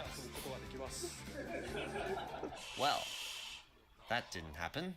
The future of the series is a bit mysterious at this stage. In February of 2019, Solo and Kohler did an interview with Chris Marlowe from Rare. Marlowe was mainly involved with Conker, but he does comment on the prospects of a new Banjo game alongside the possibility of a new Conker game. A new Conker, or there's also a rumor about a Banjo remake. Not really. No, I mean, new Conkers, new Banjos. We've discussed this a lot over the weekend, and I'm not sure we can ever make anything that anyone would be totally happy with, because it's like, maybe we could. It's worth mentioning that this should be taken with a grain of salt, since his main focus is Conker, as stated above, but he does have a point. It's been a long time since Banjo-Tooie. In the time since, Rare hasn't made much in the way of 3D platformers aside from Conker's Bad Fur Day itself, while their main focus today is supporting and updating Sea of Thieves, and a lot of development staff have left and gone elsewhere. The only thing I can realistically see causing Rare to change their minds on this would be the immeasurable amount of praise given to Nintendo, Sakurai, Rare, and Microsoft after Banjo and Kazooie's inclusion in Smash. Grant Kirkhope even thinks that, but he's also well aware of the reality as expressed in his interview with Nintendo Life shortly after the Smash announcement. Important reminder that Kirkhope doesn't work for Rare, so his word is only speculation and shouldn't be treated as definitive. I'm of the opinion that if there's going to be more Banjo content, it should actually be handed over to a different studio. I'd be more than keen on seeing Retro Studios make an attempt at this, but they can only do so much. They would at least make a well-designed video game, but being an American studio, they may not be able to capture Banjo's British-fueled charm. You can see this in the differences between the Donkey Kong Country trilogy on the Super Nintendo and Returns in Tropical Freeze, but I don't know what's going to happen. The best idea that I could come up with that might be slightly realistic is seeing a Rare replay for the Switch that includes things like the Donkey Kong games and Star Fox Adventures, but might have to drop games that came out on an Xbox console like Grabbed by the Ghoulies or Viva Pinata. Outside of that, and after thinking about it, I might be okay if this is it. I've been looking back at a full list of childhood memories, from my personal story about the series, what I love about the Nintendo 64 games and Granny's Revenge, how little I have to say about Banjo Pilot after going several years without playing it because I lost my original copy, the negative things I have to say about Nuts and Bolts, and how I feel about Banjo and Kazooie's appearance in Super Smash Bros. Ultimate. These all reflect that of someone who grew up with the Nintendo 64 and played the Banjo games on them. A lot of what I've said is partially due to how I felt as a child, like how I said that Grunty's fight in the first game tested mostly egg usage and there wasn't much pure platforming, but I loved the atmosphere. My comments on Dippy's Pool and the Pig's Pool jiggies in Tooie seem to show a mechanical weakness, but I still love the comedy behind them. I didn't say much about Banjo Pilot because I didn't spend a lot of time playing it. I still criticize Nuts and Bolts as a Banjo game and how much of a slap in the face it is to the legacy that preceded it. Why else did I describe the way Banjo was presented in Smash as just the way I like them? It's because it's the way I like them. The way I want them to be. The way I remember them. A nostalgic way. This is a nostalgic memory. After Nuts and Bolts, they faded into obscurity and were only removed from that obscurity in Smash. Way more than Sonic and Sega All-Stars Racing or even Rare Replay itself could ever do. I will always love Banjo-Kazooie, but I know that another blunder might send them packing and fading into obscurity more than what they already are. They're only less obscure now because of Smash, and I don't know how long that's gonna last. You could even argue it was over when Terry or the Sans Me costume were announced. I know there are a number of game series that have come back after a long hiatus, and even the Banjo cast, through their fourth wall breaking tendencies, suggested that something should happen, but nothing really has. The 20th anniversary of the series came and went. We might still be living in Banjo's Smash Bros. Era, but soon all we may find is a decapitated Kazooie in front of Rare's office. Now, don't get me wrong. That's a reference to a storm that happened at Rare's office in England, a year ago, and like the Kazooie statue was knocked over and it was decapitated. Suddenly a new Banjo game was announced. I will be excited. I'll be interested in what's going on and who made or is making it. But I'm content with what we have. And don't think that I don't have any faith that Rare can do it. It just seems less and less likely that they want to, and if they don't want to, it's not going to be very good. I see no reason to whinge and complain about what we don't have, but instead rejoice in what we do have. Let me play a little more from that interview with Chris Marlowe from Rare. I mean, you've got games like doing things like Hat in Time, which I hear wonderful things Yeah, about. it's great. And you could say that's just the new generation's Banjo. Enjoy that for what it is. Yeah. There are plenty of good similar games out there. A Hat in Time, New Super Lucky's Tale, older games getting remakes, not to mention that 3D Mario is still going. Have you tried this little indie game? Poi. It just doesn't feel like there is because of Yooka-Laylee's lukewarm reception, but I don't think that's the end of it. Impossible Lair has done a lot better than the first game, and it's my hope that the positive reception encourages Platonic to give 3D platforming another go. I think they just need to go back and look more at the original Banjo-Kazooie, or even Mario 64, rather than thinking about building on Tooie, which is clearly what was attempted. Or even if they still build on Tooie, maybe a different part of it, you know, like how it's a Metroidvania and whatnot, you know, wink wink nudge nudge. Banjo-Kazooie is a beautiful franchise that was hit by several unfortunate events, but it does stand as an inspiration to many new developers who wish to produce their own follow-ups. The death of Banjo-Kazooie, assuming there is a death, doesn't mean the death of 3D platforming, and what they've left behind is beautiful and inspiring. As stated earlier, I'd like to rejoice in what we have, rather than whinge about what we don't have. I'm Hat-Wearing Gamer, and this has been Banjo-Kazooie, a Series Talk Retrospective.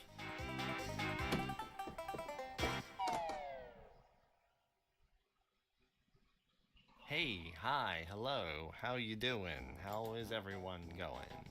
Thank you so much for sitting through 50 minutes of me talking about Banjo-Kazooie. Don't know why you would do that, but you did it. Well done. I don't know why I would do that. Yeah, I know it's been around, you'd expect delays and, well, although that only really excuse. I hope I'm still doing okay by the time this video uploads, which will be in a few days from when I'm recording this. Up next I'm going to be doing Paper Mario to, well, I guess Origami King. I guess we'll look forward to that when it comes. I'm pretty keen to sink my teeth into it as well. It'll be good. I don't want to play the Paper Mario games again. Especially like Thousand Year Door and Super. So should be a good time. I've also got a couple of other things up my sleeve as well, because there are other videos that, like I said, like in my update video from back. Alright, well that's it. I'd still say this is the best video I've done. It was just really satisfying to get it out. I mean, obviously there has been changes which I've talked about, and I think I'm going to do that next. So, now this is technically going out of order, but I think it works to do this first, which is the follow-up to this video. The follow-up to Banjo-Kazooie, a Series Talk, where I talked about how it's on NSO, and what changes that means to the series. So back in... Well, okay, so this is where I talk about Banjo-Kazooie appearing on the NSO app as a follow-up to the retrospective. So back in mid-2020 I posted my Banjo-Kazooie retrospective, and this video was a follow-up to it after the first game was released on the NSO's expansion pack. I would recommend watching the previous video before this one as it follows on from it. Now, at the end of that video, I said a few things. Personally, I wasn't too sure what we may have gotten for new content, but one thing I was really sure about was that Microsoft might be inclined to allow ports of the Xbox versions of both Banjo-Kazooie and Tooie to the Switch. So, if you want to play Banjo-Kazooie today, you can do so on Xbox.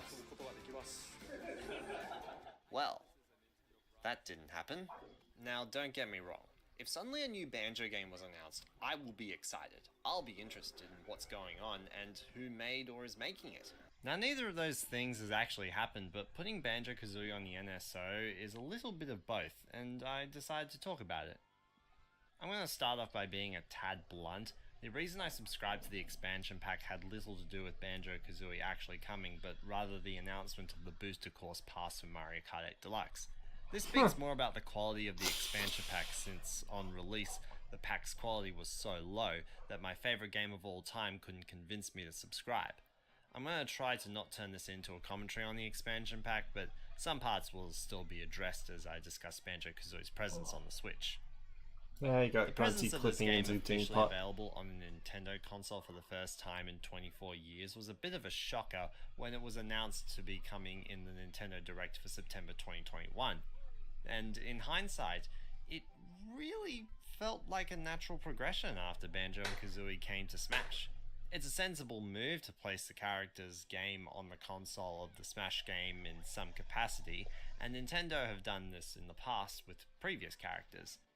A number of my general thoughts on Banjo-Kazooie on Switch relate largely with the quality of the Nintendo 64 games on NSO, one main thing being the button mapping. The defaults are non-adjustable, and I see this as Nintendo's attempt to get consumers to shell out money for the Nintendo 64 Pro Controller. For the Switch Pro Controller, the defaults leave A and B the same, while X is down C and Y is left C, and holding ZR to appropriate the four face buttons to the C buttons in the proper locations, as well the right stick is mapped to the C buttons too. On one level, it might seem really intuitive for a game like Banjo-Kazooie because the 4Z plus C actions, eggs, talon shots, Wonder Wing, you're already pressing ZL to crouch Banjo, so it's a matter of holding the two triggers, but there's another problem that generates from this. The setup assigns C left to the Y button, so you don't actually need the added step of pressing ZR to do Talon Trot. And this might also seem intuitive because Talon Trot is the one that's used the most. But the issue is that this resulted in me developing a habit of going into Talon Trot without the ZR button, and so when I want to do others, particularly the Wonder Wing, I tend to not press ZR due to the habit of not doing it for Talon Trot. As well, the inverse occasionally happened where I was holding down ZR for a C button action, but then instead the camera moved. It sounds like a small thing, but it happens so much. I don't know if inexperienced players are going to do that, but I can see it happening since Talon Trot doesn't necessarily necessitate it. Another weird one is that A and B align to each other on both controllers rather than the A button aligning to B on the Switch and B on Nintendo 64 aligning to Y on the Switch, respectively, for the sake of physical orientation, though they'll have to rethink the C button placements before hitting ZR. Graphically, the game is as good as you would expect if you expected 720p 4x3 as the rest of the Nintendo 64 games on NSO are. It's a port of the Nintendo 64 version, up-res and a tad sharper in the same vein as the rest of the Nintendo 64 games, and much like them, it had a few odd graphical bugs, one of them being in Gobi's Valley. A number of structures, including Jinxie, have this darker appearance compared to the sand. This was not seen at all on the Nintendo 64 version or the Xbox Live Arcade version. A second graphical glitch came in when diving underwater. The blue filter doesn't cover the whole screen, leaving the far right hand and far bottom edges without it. The irony is, of course, I used footage where the filter wasn't blue, but I mean, it still applies. These have no effect on gameplay whatsoever, but they're there and visible. I didn't notice any other graphical issues as well. I also noticed no input lag, but I would consider myself in the most players won't notice camp, so take my word with a grain of salt. It's better to ask someone who's done more research. Overall, I enjoyed playing Banjo-Kazooie on NSO, and I love that it's here. I think this does open the door for Banjo-Tooie to come as well. There are rumours of the possibility of seeing GoldenEye on the Switch, but my biggest hope would be Diddy Kong Racing. That game has been in legal limbo for 20 years now, because even if Microsoft owns Banjo-Kazooie, at least someone owns it. No one fully owns Diddy Kong Racing, but with Nintendo and Microsoft being really buddy-buddy right now, it's definitely a possibility. The only thing holding this back is having Conker in the game, who went on a frenzy after Diddy Kong Racing came out in another game that's probably not even going to come out on the NSO. I never want to get too optimistic about Banjo's future because of history, and it would really bum me out if I got super hopeful and nothing ever happened again, but it's hard to deny that things are looking up for the games and the franchise. I'm Hat Warren Gamer, and this has been a follow-up on the Banjo-Kazooie retrospective. Alright. I think that video's as fine as it ever will be. I get to the point. It works. I like it. It's very short as well, which I also appreciate. I like making short videos. They're satisfying. Okay. Time for our next big lug, which is the Paper Mario analysis. It's a 45 minutes video, so it's going to be a while. So Paper Mario, I still think this video is pretty good. The thing is that during the entire Mario and Luigi RPG series, I was really hoping that, like, well, no, I wasn't happy. I talked about them all, just all the games starting from the start of their game to the end of their game. And I wanted to approach Paper Mario trying to avoid that, like, kind of easy, possibly even lazy writing pattern. But the thing is that I actually did that for the first game, because I played the game, I'm like, this actually works for it. Especially with what I do later. Thing is, I guarantee you, Thousand Year Door, I don't really approach it like that. It's very, very different approach. There's an element of that going on, but it's not. But it still has a different approach.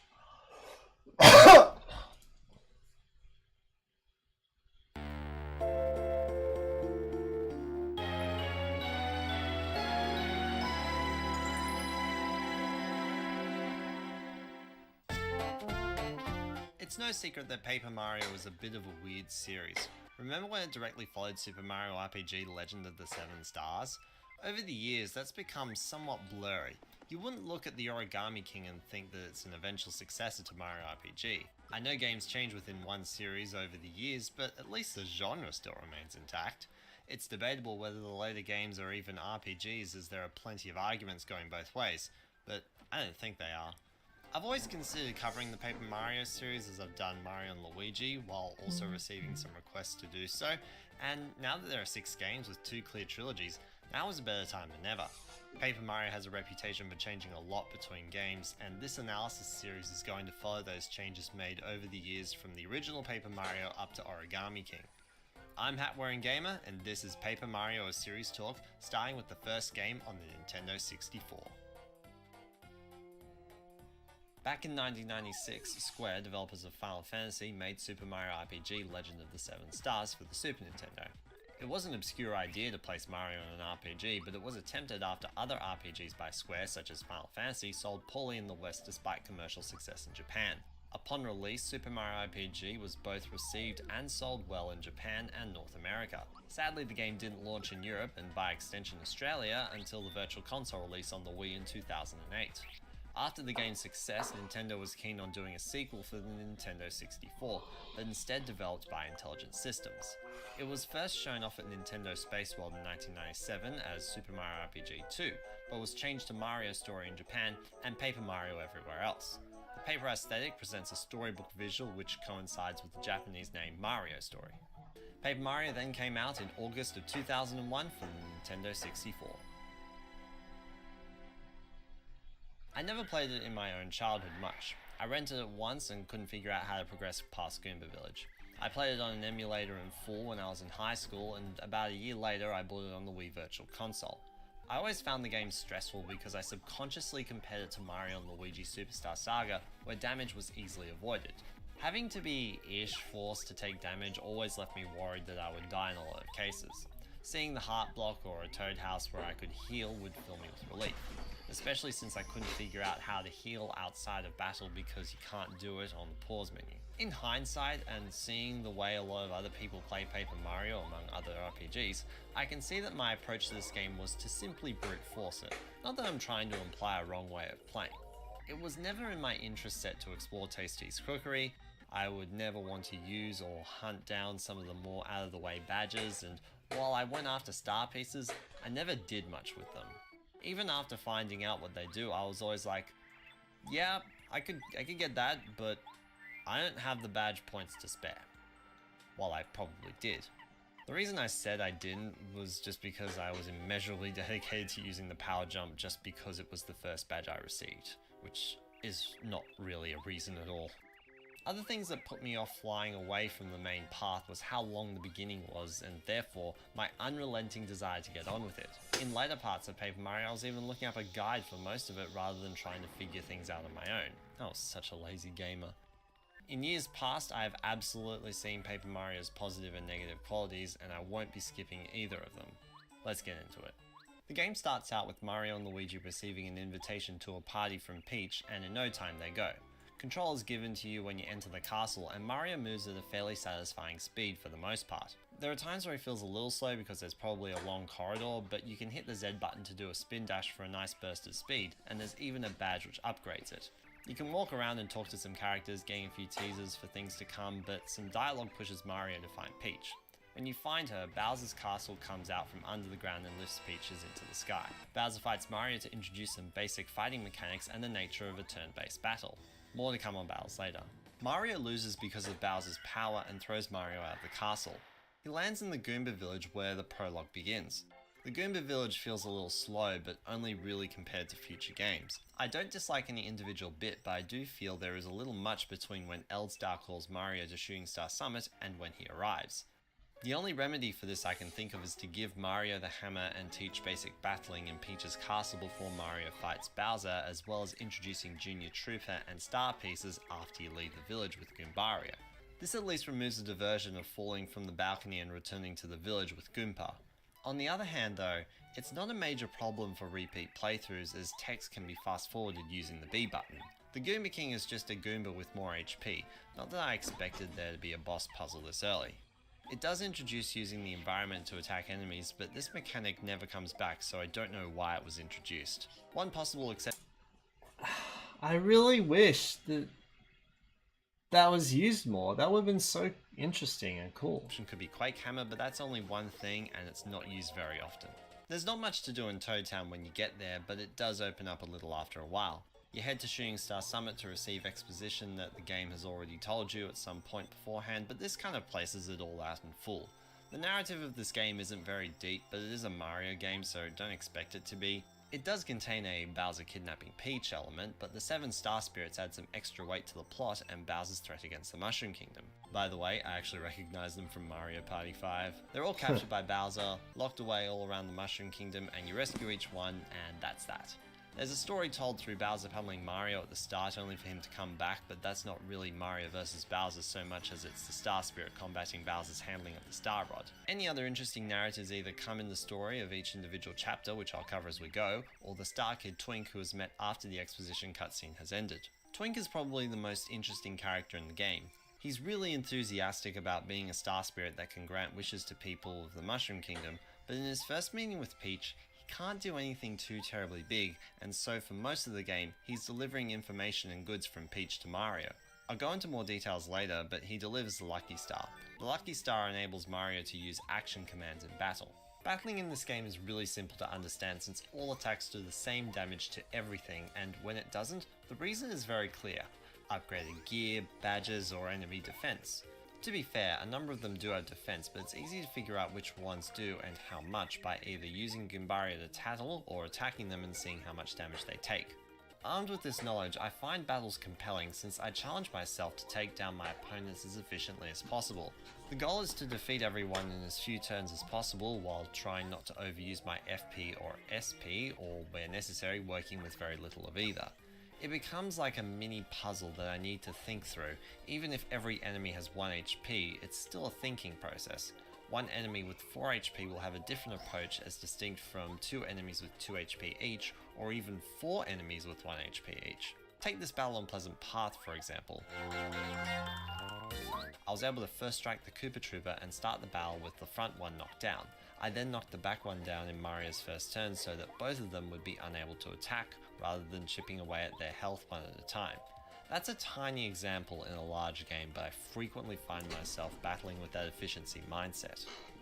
There's also first strikes for entering battles. These can be both given and received depending on yours or the enemy's actions in the overworld. When given, you can damage enemies or make them dizzy through the spin dash. Receiving the hit will simply mean damage for Mario. These create a huge nuance in how you approach enemies so you can start the fight with an upper hand rather than your enemies, as well as incentivize enemies to come after you. It helps make sense out of these animations. After the interaction with Twink, Chapter 1 starts. It's basic and plain, but for the starting area of the first Paper Mario game, it's pretty good. I'm gonna take a short break actually. I'll be back in a few minutes.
Okay, I'm back. Sorry about that.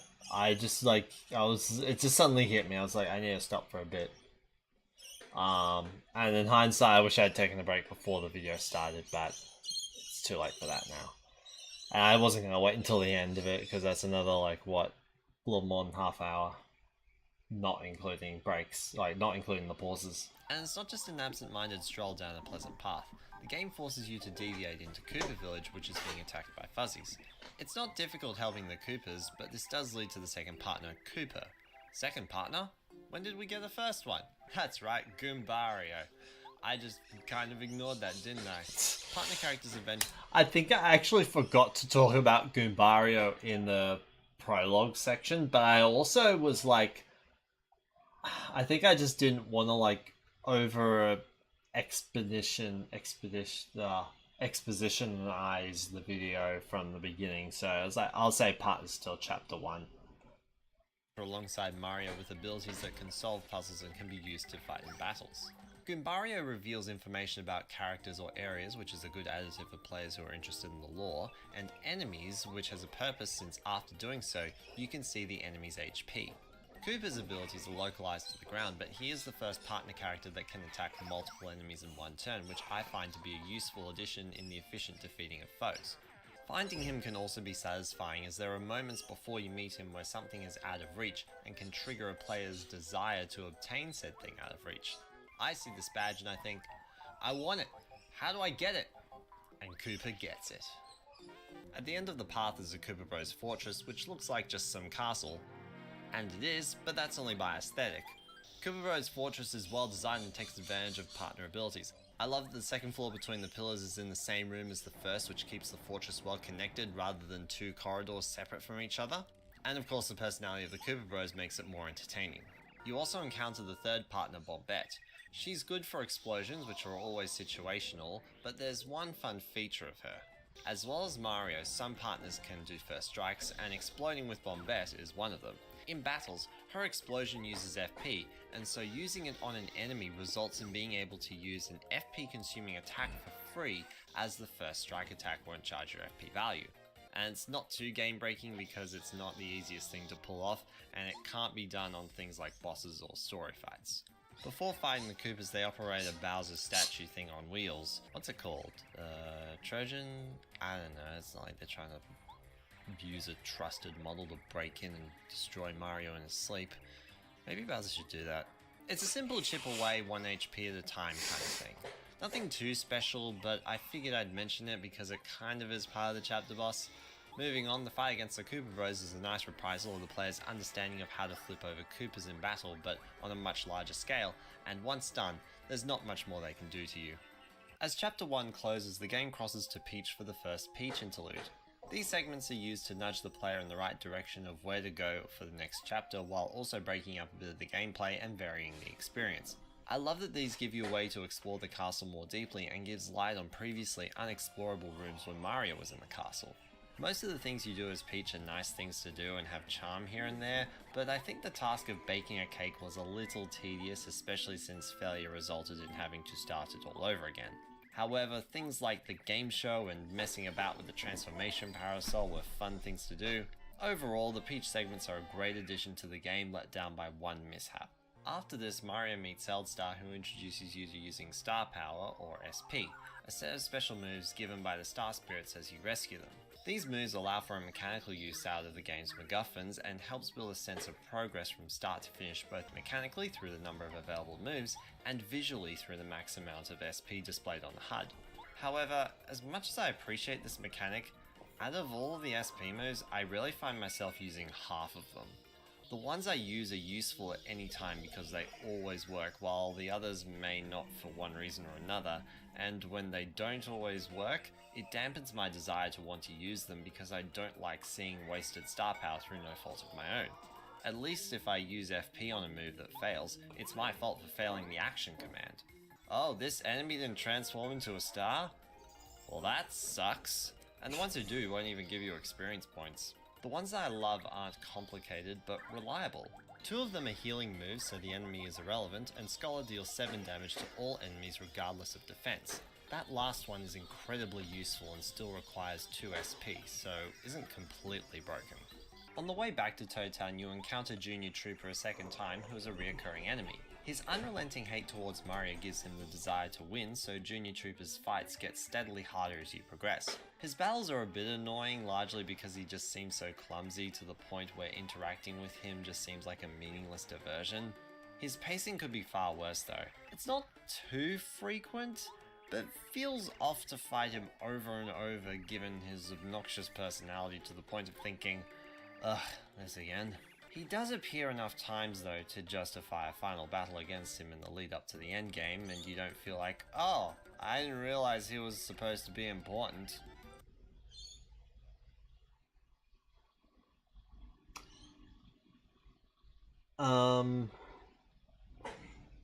I wish I didn't spend as much time talking about Junior Trooper as what I did. Like, I just don't think Junior Troopers ever really stood out to me as all that important or significant. Now, one thing I love about him though, is his place in the narrative.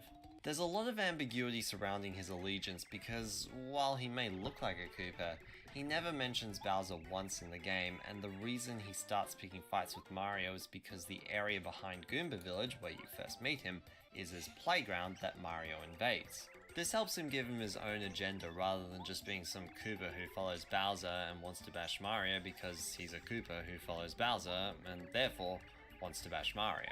He has his own goal in mind, kind of like Popple in Mario & Luigi Superstar Saga, though maybe with a little less identity, but it's still cool that Junior Trooper is his own thing.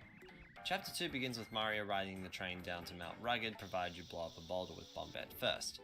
On the mountain you encounter an incompetent postman named Paracari. He's incompetent because he drops the letters he needs to deliver everywhere and asks you to fetch some on the mountain. The letter hunt forces you to think a little more about how you get around and understand the level design. The slides, particularly the one that launches you, which is required for a letter, demonstrate a bit of creative travel, while another brings you close to where you need to go to make progress after the letter hunt itself, being a nice hint. After retrieving the letters, Paracari gets a job he's half decent at, being a partner character. His attacks are sky focused and none of it by itself is all that bad, but his letdown is that everything he does is done by another partner or star spirit later on and better. Outside of battle, he carries you across gaps very slowly. The slowness is fine most of the time, except this one bit in Flower Fields where he carries you across all these pillar tops and it's so slow. Oh my goodness. You have an optional boss against a vulture who has some rather unfair attacks. Thank goodness you can skip it if you know what you're doing. Dry Desert is really big and is an explorer's dream while being a completionist nightmare. What the game requires of you at minimum isn't hard though. Follow the path, get a lemon, follow a beeping stone.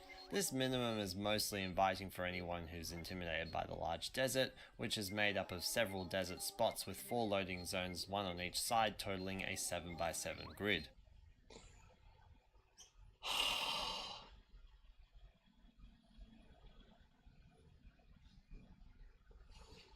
So big. So much desert. The only dubious part is finding the oasis, but some characters hint at it along the way. Dredger Outpost is a string of hints that leads you to Mustafa, the supposed character who leads you to Dry Ruins. It requires bringing a lemon from the oasis near the town, and while there you'll also see the first super block. Super blocks power up the partner of your choice to the super rank, and partway through chapter 5 you unlock the ultra rank to power up each partner an additional time. This is a way to control how your partners grow. While in the end there are 16 blocks game wide to accommodate the ultra rank of all the partners, these are still challenging decisions to make as they're not all easy to find and you may not even bother going for all of them.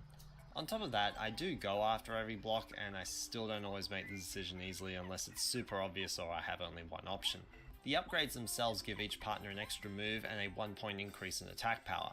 1 point seems small, but in the game's simple battle design where every point counts, it really matters. Partners get stronger, but don't overshadow Mario. Back to Mustafa. Once you find him, he gives you the stone that leads you to Dry Ruins in the desert. By this point, you've already found the oasis since finding the lemon is required. As such, the desert is less intimidating to explore and the stone's beeps act as a hot and cold game to help give you some direction in the search.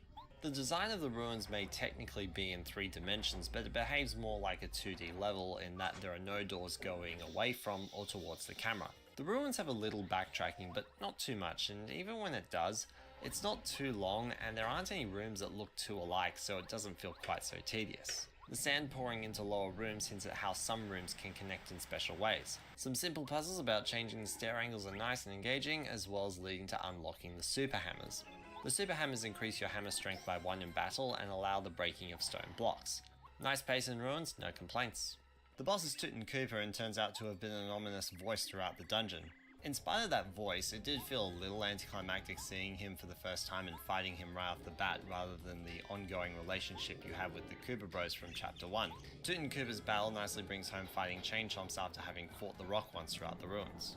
Upon beating him, the game returns to Peach where you get to explore another room in the castle. You play as solid Peach and eavesdrop on some minions talking about Tubba Bubba and his invincibility to drum up a little excitement over the next chapter. Back to Mario, who receives Lullaby from Mama. You take the train back to Toad Town and are directed towards Forever Forest where they receive an invitation to Boo's mansion to start chapter 3. Forever Forest is a maze where the wrong path takes you back to the beginning. Finding the right path involves careful observation of the area and looking for what's different near an exit. Getting through the forest isn't hard, but what's more is that the careful observation that takes place can also lead to secrets, whether in the center of an area or the bonus area that's off the main path. Boo's Mansion is a fun little puzzle gauntlet. A little to my surprise, there are no enemies, nor is this the chapter's dungeon, in the same way that Cooper Bros Fortress or Dry Dry Ruins were. The puzzles are fun and engaging, but what they also do is show a more creative maze in terms of dungeon design. To help enforce that, this place introduces the Super Boots. They allow you to ground pound... Oh, I beg your pardon. Spin jump, which can break boards and flip star piece panels. Breaking boards allows travel to lower floors, opening up new travel opportunities. I'll come back to this topic shortly, but for now, more about the boots. Your jump attack power increases, which is about time. Yes, the hammer has increased by this point, but since the jump is the first option when battling and the jump is Mario's most iconic move, it's hard to really feel the sense of upgrade until this one comes along. One interesting statistic that this reveals is the new damage output between both the jump and hammer moves. The jump deals 2 hits at 2 attack power each, while the hammer deals 1 hit at 4 attack power, which seemed like both do 4 damage. However, on an enemy with 1 defense point, the 2 jump hits deal 1 point each, while the hammer does 3, so now suddenly there's a difference. I did wonder if that was a deliberate design decision to help create balance between the jump and hammer, but the only thing I can think of is how the game handles their chief weaknesses. Mario cannot jump on a spiked or flaming enemy, and the hammer cannot attack an enemy in the air. There are 2 badges that protect Mario's jump from each of those hazards respectively, while there are no badges that will let you use your regular hammer attack on an aerial enemy in quite the same way. And I'm not talking about the hammer throw, since that's a separate FP using move and doesn't enhance the base move. At the end of the day, I don't think these 2 situations were designed to balance each other out, as they seem fairly unrelated. I only see this as a happy accident. Anyway, at the top of Boo's Mansion you meet Bo and her butler Bootler. Mario is shown the star spirit that escaped from Tubba Blubba, recaptured by the Boos in the mansion. You as a player already knew this since it was mentioned in the Peach interlude, but Mario doesn't meet with Twink between chapters 2 and 3, and while I'm all for a chapter or 2 where Twink doesn't go to Mario, you'd think that Twink would enthusiastically leak this invaluable information to Mario, but that is fairly minor. The captured star spirit incentivizes Bo to team up with Mario as the 5th partner to take down Tubba Blubba. She makes Mario invisible so enemies can't see him, and he can go through some walls wherever the level design will conveniently let him. She's used a lot in chapter 3 to make Mario invisible to Tubba Blubba's eyes. There aren't too many story beats where being invisible is required later in the game, however she can still always be used to hide from enemies though, extending her use outside of the game's progress. They head to Gusty Gulch right behind the mansion, which is just a straightaway through a Boo village leading up to Tubba Blubba's castle. Along the way, the enemies are the Hyper Goombas and Hypercleps that have powerful 2-turn moves, which is well paced as it's designed to complement Bo's out of sight move. At the top of the gulch, Mario starts exploring the castle, where you have the option to use Bo to hide from enemies if you so choose. The castle also helps you think about dungeons on a more macro level. After Dry Dry Ruins, where you're forced to send sand from one floor down to the lower floor, telling you about an interconnected dungeon, as well as how Boo's Mansion strongly demonstrates interconnected rooms through panels, this requires you to think about how it's interconnected in order to progress, as well as to pick up some goodies. The boss is paced kind of weirdly, but I like it because it's still interesting. There are all sorts of rumours surrounding Tubba Blubba's secret throughout the chapter, and at the top of the castle you find a sentient key named Yaki, who says that he opens the windmill at the bottom of Gusty Gulch and contains Tubba Blubba's secret.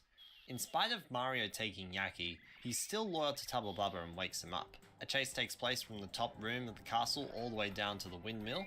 Inside the windmill is Tubba Blubba's heart, who is the boss of chapter 3. Mechanically the boss is good. There's a power-up move that takes 2 turns similar to the hyper enemies on the Gulch.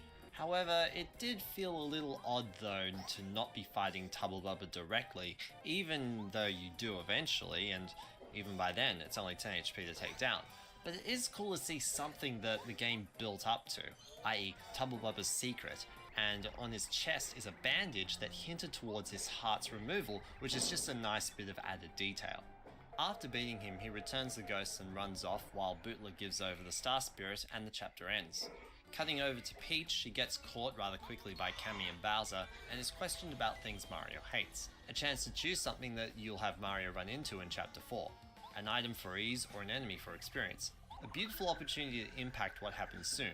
Though it's really small, it's still there and meaningful. Back at Gusty Gulch, Bo kind of goes through this character development, but doesn't. Because some people never change. Or they quickly change and then quickly change back. Anyway. I love that. I just love how that, like, I thought of that moment, and I'm like, you know what, I gotta try and get that clip from The Simpsons and just throw it in. It was great. I loved it. I love doing that. After another Junior Trooper fight, Mario and company come back to a panicked Toad Town with Shy Guys running everywhere and causing a mock. They lead Mario to an empty house where, one fade out later, they find themselves inside a toy box, and thus begins Chapter 4.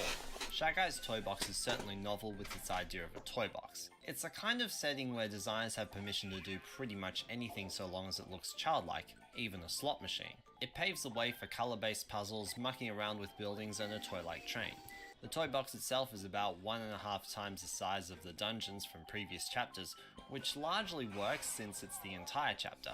The downside is that it gets padded out by backtracking in and out of the toy box to return stolen items to Toad Town residents. The use of the train repairs the issue a bit since travel cutscenes can be skipped, and every station essentially has 2 corridors going from them, meaning that walking to the end of a corridor is the deepest you can travel into the toy box. The concept of returning stolen items necessitates the backtracking, but it certainly could have been reduced more by cutting at least 1 corridor length and possibly one of the fetch quests such as the cake. I know it comes back, but I think we would all like that removed as well. One side thing that I appreciate is that the Shy Guys have 7 HP each, which is complementary to Starstorm, a 7 damaging move given at the end of Chapter 3. Nearer to the end of the chapter, you encounter a new partner, Watt.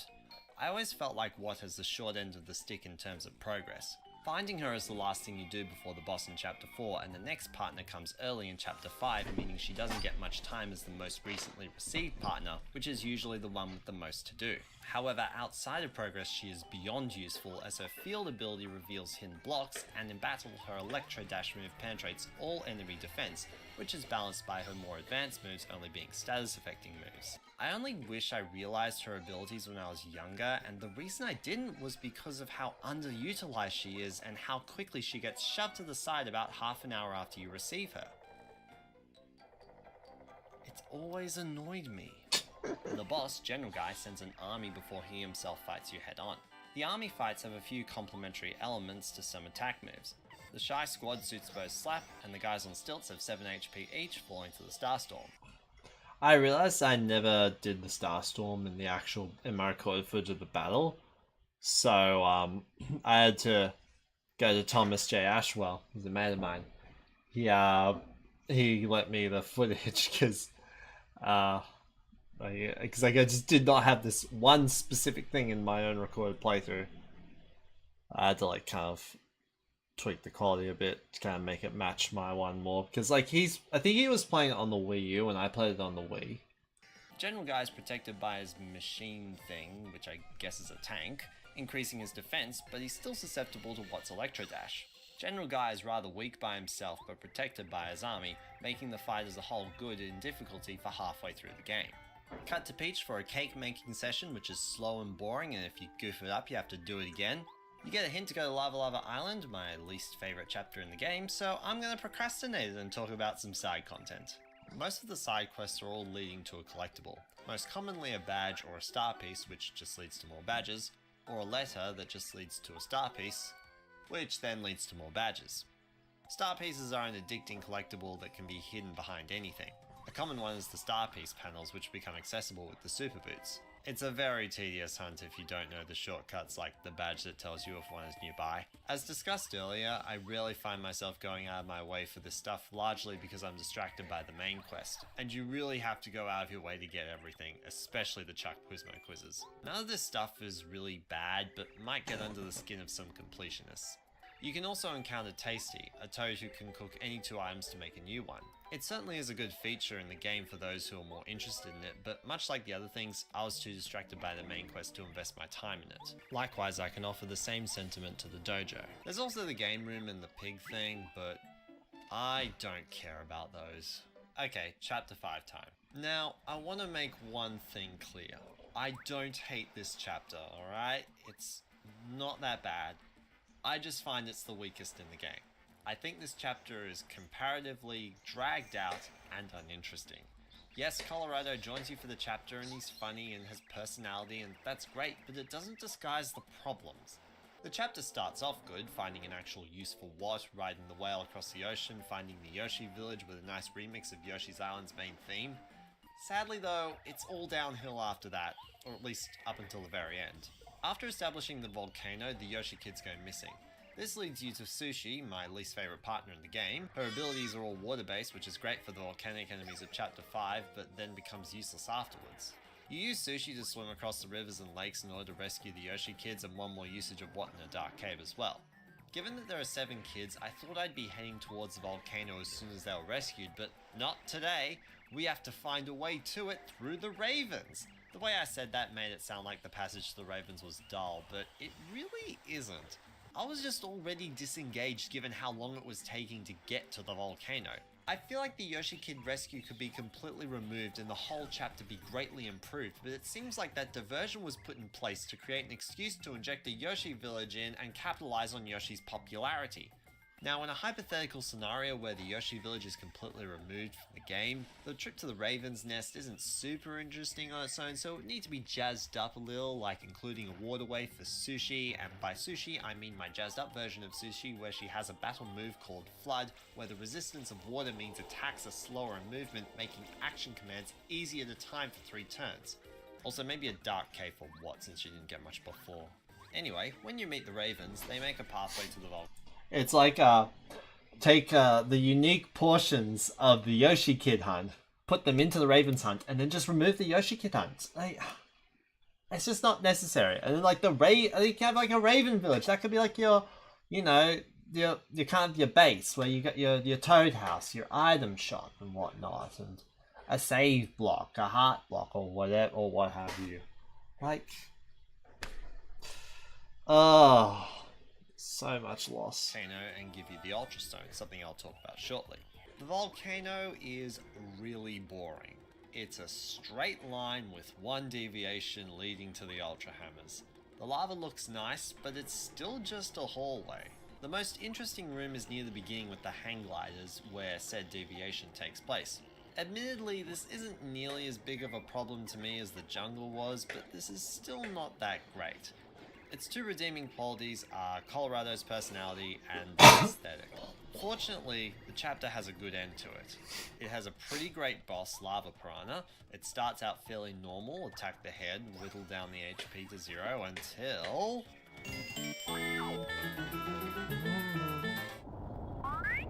What?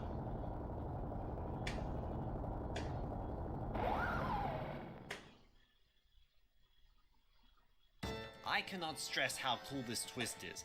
I freaked out the first time I saw this. First I noticed something was up by the wonkiness of the music, and then it's Sushi's ultimate time to shine, as well as, yeah, it's easier than the first half when using her, but I gotta say, there's something so satisfying about tidal waving across the whole screen and seeing this. The chapter ends with the volcano explodes and the volcano's great treasure landing somewhere in the jungle. Coming back to Peach is a fun little game show that also reveals how to access Chapter 6. And if you win the show, you receive a gem and jelly to pass on to Mario at some point, and you also receive a transforming parasol for participation. And I don't know how the participation prize is infinitely more valuable than the first place prize, but okay. Like, I get why, because you need the parasol later, but, you know, it's still weird. Earlier I mentioned the Ravens handing over the Ultra Stone. This stone allows partners to grow to the Ultra rank provided they're already super. The extra upgrade works well when fighting against powerful enemies, and the timing of receiving it isn't too early that allows you to break fights with Ultra partners. Nicely timed, well paced, no further comments. Chapter 6 opens with a collection sequence that's been potentially progressing throughout the game. The Bean Collection feels like a side quest for anyone who finds them. I like the idea of it, that you're slowly opening a chapter, but if you get there and have missed one of them, there isn't much out there to help you find them. Yeah. Apparently you just go talk to Mel and he'll tell you where they are. Flower Fields is a little backtracky, especially around the Waterstone, but it helps that you start in the center with 6 paths to go down, and if you pick the wrong path, the game informs you of this pretty quickly so you don't wander too far for no reason. I also appreciate this being a chapter to have a very distinct change in its atmosphere after completion. Destroying the Puff Puff machine stops the clouds from climbing into the air, letting the sun up and brightening the field. Now, before I go on, can I take a moment to talk about Rosie? Rosie sucks. She's happy to let Lily die so she can be prettier. Oh, Lily talks about how she's pretty, apparently. Who cares? I don't. Give her the damn stone! Sorry, I just had to get that out of me. That was years of built-up rage right there. Lackluster comes in as the final partner with an all-out assault on every enemy on screen. His attacks are powerful against a large group but are also very expensive. I've always loved him because moving around the field riding him is a tad faster, and not needing to use Parakarry to slowly go over dangerous ground is always a plus. Most of the time. The boss, Huff and Puff, complements Lackluster by having fragments of itself fall off as it takes damage, requiring Spiny Surge to get rid of them before Huff and Puff sucks them back up. It's a boss mechanic that I've seen a few times, but in general, I'm not too fond of it because it always just seems like extra busy work. In the Peach interlude, she transforms into a Koopa Troll using the Parasol and does a few things to infiltrate Bowser's forces, but more importantly, you get a reminder of the castle you saw at the start of the game to prepare you for the final run at the end of the game. Chapter 7 starts with an emergency call to Starborn Valley, a place accessible via Shiver City. The great thing about Shiver City is that if you haven't been to the Toad Town sewers, you get to see them now. They contain an assortment of goodies from hidden items to super blocks as well as the Ultra Boots. I didn't talk much about the Ultra Hammers from earlier because there isn't much to say. Both Ultra Hammers and Boots do the same thing as their super variants, just with the ability to break tougher things and do more damage in battle. There isn't much more beyond that, though I do appreciate the new spin jump, both for being faster and actually looking like a spin jump. Through the tunnels you find the aforementioned Chapter 7 leading to Shiver City, and oh my goodness, I love this chapter. It starts off with a penguin murder mystery and continues to introduce a penguin mystery rider with a parody name, Herringway. In fact, this whole game oozes with personality. I also just realized, like, I'm praising, like, Chapter 7, which is the snow environment, which is the environment I normally don't like, even though I don't really think it's to do with snow, which is why I love this chapter. But anyway. Character dialogue is entertaining from start to finish. My favourite line in the game is at the start of the Chapter 5 interlude where Peach suggests sneaking out of her room again.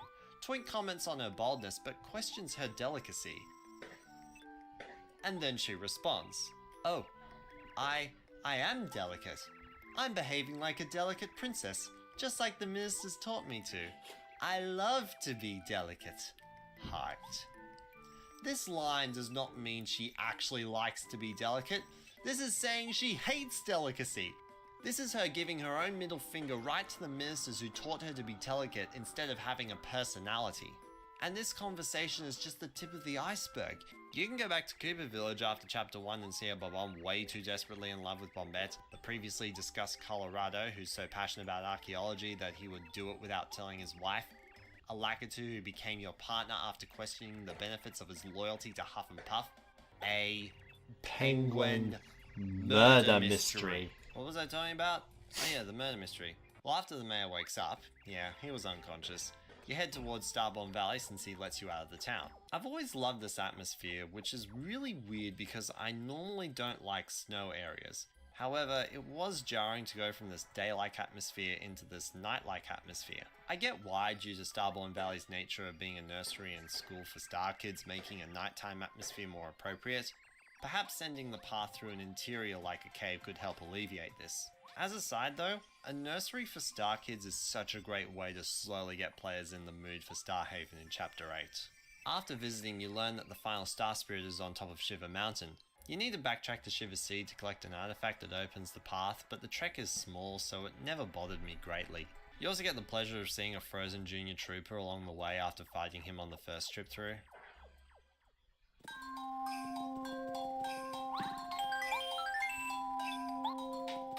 Isn't this music fantastic?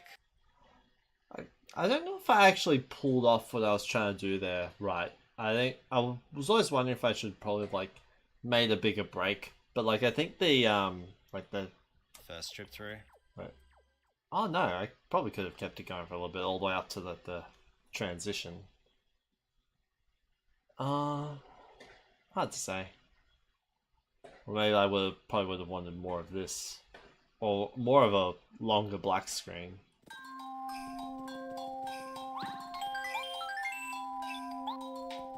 Isn't this music fantastic?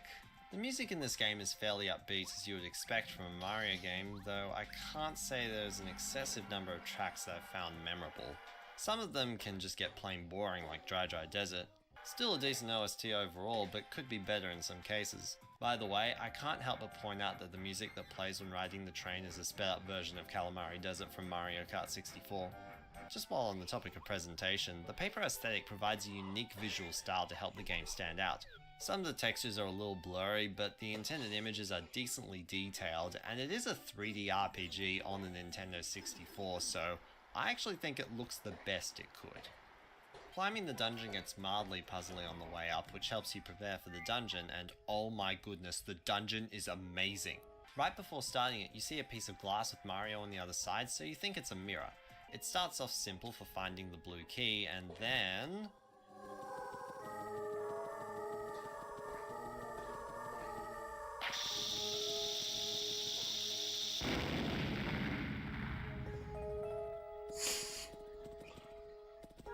the dungeon reveals that the glass is a window, not a mirror, and the Mario and partner visible on the other side are duplighosts. This expands the dungeon. Puzzles are solved by doing something on one side and that affects the other side. There's also an extra bonus for those who think outside the box and exit the dungeon on the farther side. It's fairly Zelda-like, and seeing it in a Mario game was unheard of at the time. The boss Crystal King doesn't have much to him puzzle-wise, but he does have some defense and can heal himself. Those are both traits of the final boss fight against Bowser, so this fight acts as a preparation for it. Crystal King also has a slightly dirty way of draining resources. He can triplicate himself, and there's no way to tell which one's real, and his move when triplicated is quite devastating, but the only way to get him out of that state is to attack the real one. You either have to get lucky, or use an all-enemy attack, which will always use either FP or SP, or use an item. This late in the game though, I can get a little bit behind something slightly dirty like that. Just slightly though. Peach Interlude has some story but no gameplay. Peach is taken elsewhere in the castle and you don't know where to help build a little suspense and drive. In Chapter 8, everything comes back in some small way.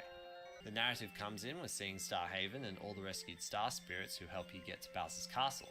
It's by this cute ship that looks like a shooting star, and the mushroom residents see it and start making wishes. It's really sweet. I really hope this kid eats shroom cake. Bowser's castle has something for every partner, which sadly kind of drags it out, but I do enjoy its commitment to every character. It's a bit unbalanced between partners, however what I find is that the partners used less in the castle were used more in the rest of the game. Bo gets you through the Slava Fall, but she's your everything in Tubba Wubba's castle, as well as these conveyor belts in the toy box. On the other hand, Watt is incredibly underutilized throughout the game, but she has this whole dark room to go through. And then there's Parakarry, who has a fairly even split between the two. There are a few other significant moments scattered throughout the castle, such as minigames, a final battle against Junior Trooper, a Duplighost imposing as Peach in an attempt to trick Mario into leaving. Most of it's good, but if I want anything removed, it would be the golden cannons and bullet bills. Those are annoying and time consuming. In my most recent playthrough, this room took me 15 minutes. And for reference, most other rooms either take less than 5 minutes or are interesting. When you get to Peach's castle, you fight Bowser in the same room you did the first time, only with the ability to cancel Bowser's use of the Star Rod using a move given by the Star Spirits. It's not a challenging fight, but I don't think that's the point. It's about using the Star Beam move against Bowser. After this, you head up top and you start another fight against a more powerful Bowser as given by Cammy and the platform you're on. This protects Bowser from the Star Beam and you're taken out of the fight and over to Peach. This is one of the most significant character moments in the game. Peach and Twink fight against Cammy. At first they do nothing until Peach starts making wishes, powering up Twink until he can take down Cammy. Peach then makes a wish that further powers up the Star Beam to Peach Beam. Earlier in the script I said Peach interludes were there to break up the gameplay and nudge you along to the next chapter, and while those are still true, this bit is showing the Peach interludes and the relationship between Twink and Peach helping in the final boss. Admittedly, there is nothing to this mechanically, i.e. press A to advance, but its narrative placement is so powerful that it doesn't really matter. Peach Beam breaks through Bowser's star power and the final boss begins. The supposedly big element of this fight is Bowser's use of the Star Rod. One big thing he'll do is occasionally make himself invincible through the Star Rod, but all that does is just use up one of Mario's turns. There's no real threat because Bowser has to use a turn powering himself up, nullifying the entire action. If anything, it's more advantageous for you because the partner has a turn after Mario uses Peach Beam. On top of that, Bowser is honestly kind of boring when compared to other bosses. It's just chipping away at his health while the other ones have had more complexity. Koopa Bros actually had a puzzle to get them flipped. Toot and Koopa can only be attacked with jumps as well as can be stunned and summons a Chain Chomp. Tubba Blubber's part has power-up attacks, General Guy commands an army, Lava Piranha has a hidden twist second phase, Huff and Puff loses fragments that need to be hit a second time, and Crystal King triplicates himself. Now, that criticism was what I thought at first, but then I remembered that this transformation is what Bowser used to destroy you at the start of the game, and now it's effectively meaningless, and under most circumstances, advantageous in your direction because of the partner's turn. The move that annihilated you at the start is nothing more than Bowser prolonging his defeat. Bowser can also use the rod to attack Mario for high damage and knock out the partner, which is quite devastating and good for the final boss. The last star move can heal Bowser, but that doesn't feel significant because Crystal King did so without the rod. Aside from using Lot to penetrate Bowser's defense, I can't think of any optimal strategy that doesn't require a bit of setup, which means this fight could still be beaten under most circumstances, and ones that require setup often defeat Bowser really quickly. Of course, me saying I can't think of one doesn't mean you can't. Bowser's defeated, Peach is saved, party happens, and the credits roll. Paper Mario is a simple game, and its simplicity is what makes it so good. Not in an uninteresting way, but in a consistency way. The stats all line up, allowing you to work out how to best take on enemies, and every point in every stat counts. It's not like other RPGs where the difference between 30 damage and 29 is negligible. Everything you do comes back in one way or another.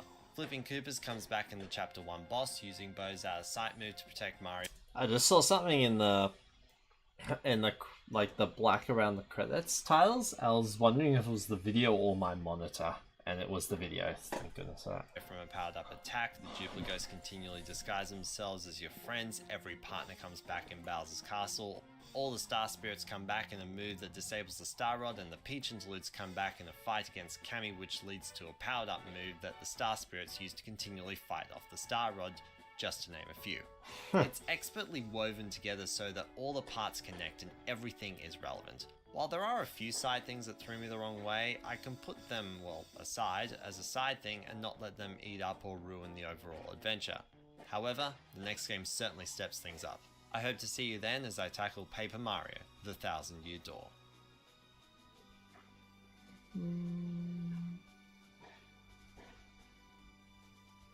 One day, when this video, it's still being made.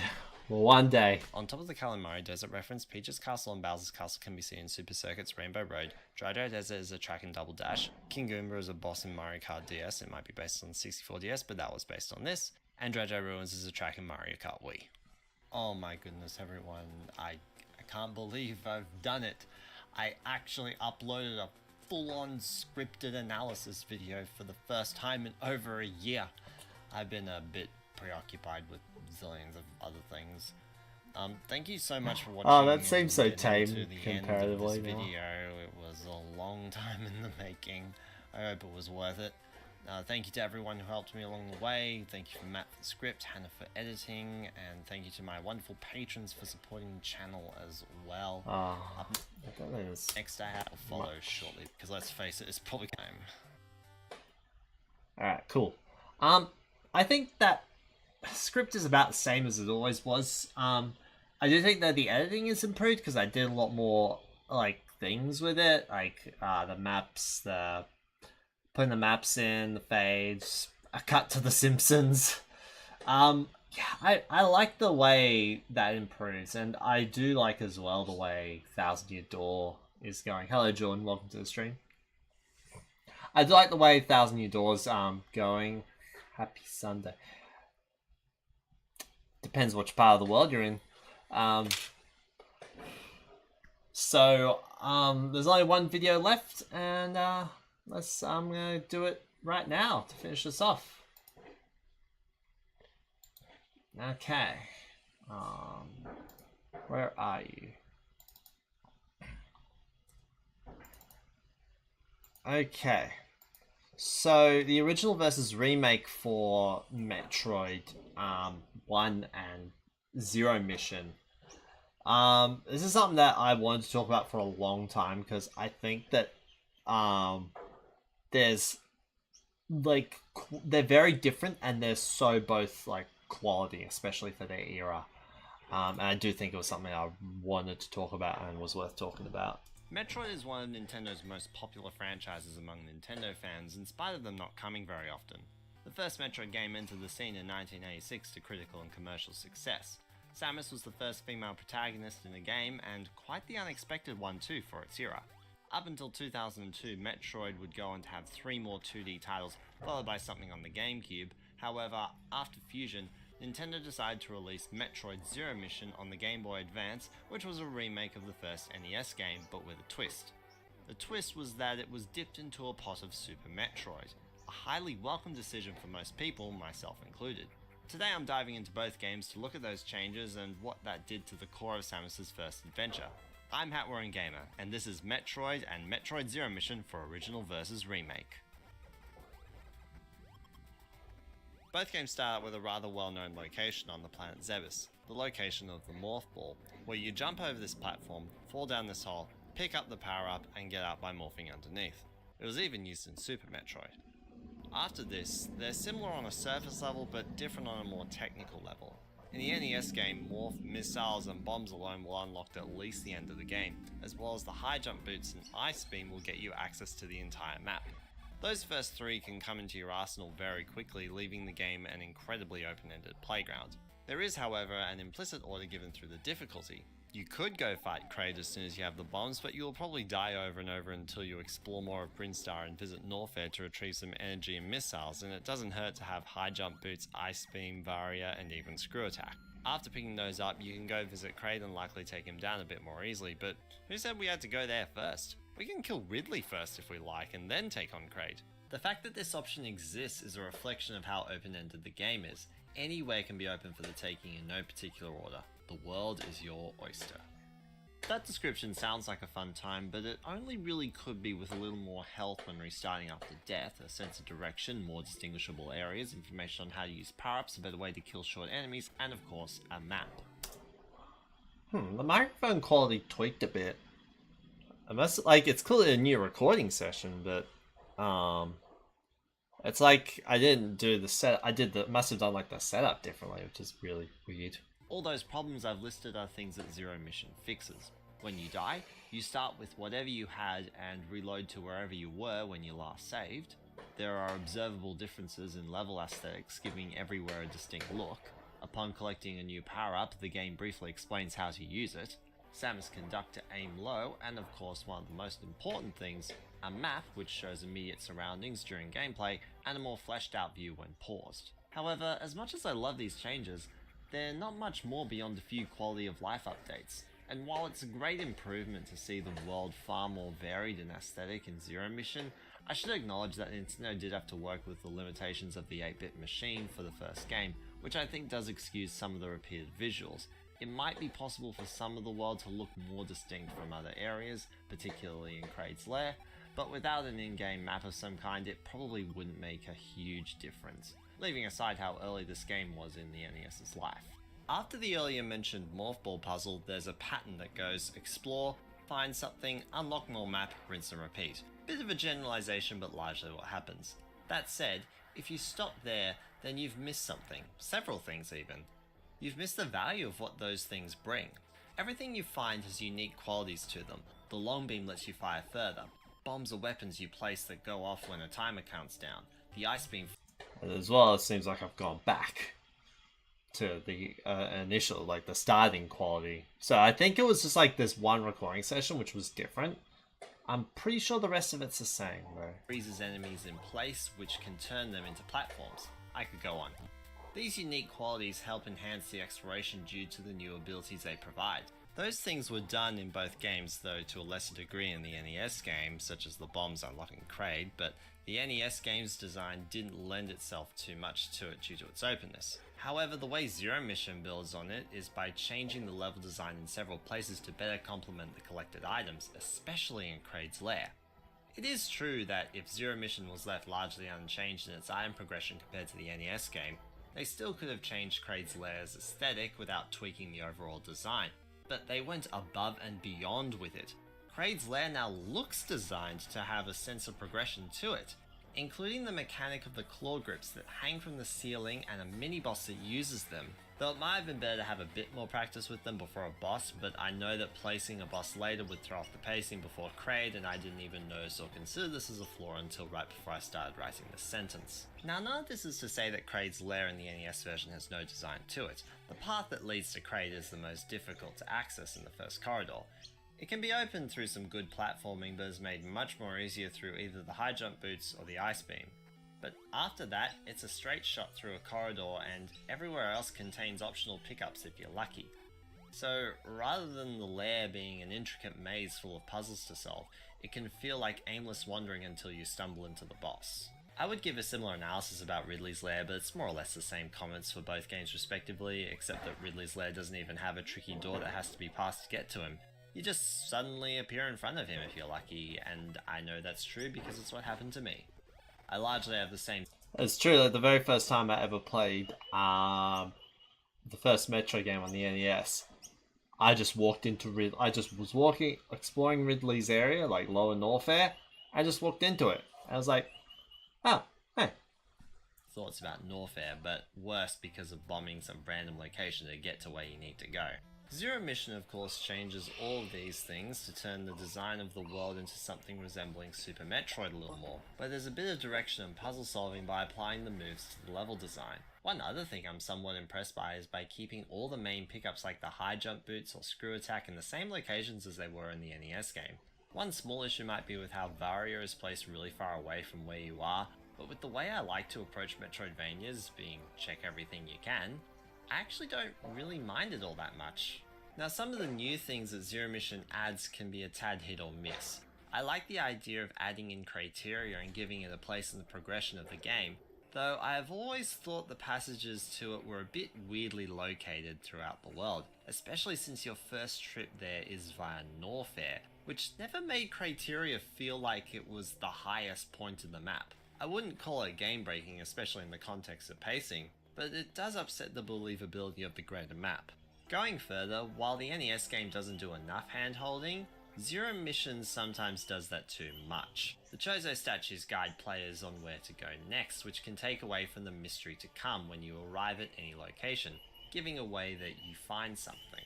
It could be worse because it doesn't reveal what you get on the map area surrounding it, but I do think it takes away more than it gives. The path through Turian and the fight against Mother Brain are difficult in both games, though design-wise they're not too different. Zero Mission's path necessitates killing the Metroids, and the path in front of Mother Brain is just slightly different with this small gap, something not seen in the NES game. As well, in Zero Mission, Mother Brain fires a beam at Samus, something that helps me actually feel like I'm fighting her rather than the room. There's not a whole lot done to change Mother Brain, aside from her being maybe a little easier in Zero Mission, but the biggest thing that makes Mother Brain easier is not restarting at 30 health after dying. I would be remiss to not mention that in Zero Mission, after you beat Mother Brain and escape, the Space Pirates shoot Samus down, she lands back on the planet and loses her power suit, only to be stuck with her Zero Suit, something that surprises first-time players who know the ending of the NES game already. This leads into a segment where you need to avoid being caught by the Space Pirates, as they'll kill you pretty quickly. Sounds like stealth, but you don't really need to be too stealthy, and sometimes you can't be. You just need to be quick. Quick to stun them and quick to run. Not like those stealth missions where if you get caught, you get sent back. I prefer this kind as a stealth mission since one mistake doesn't reset your progress. As well, even for players who might prefer the other kind, you can still tackle some parts of it like this. One last thing to mention is the music when entering the Space Pirate ship to start off the stealth segment.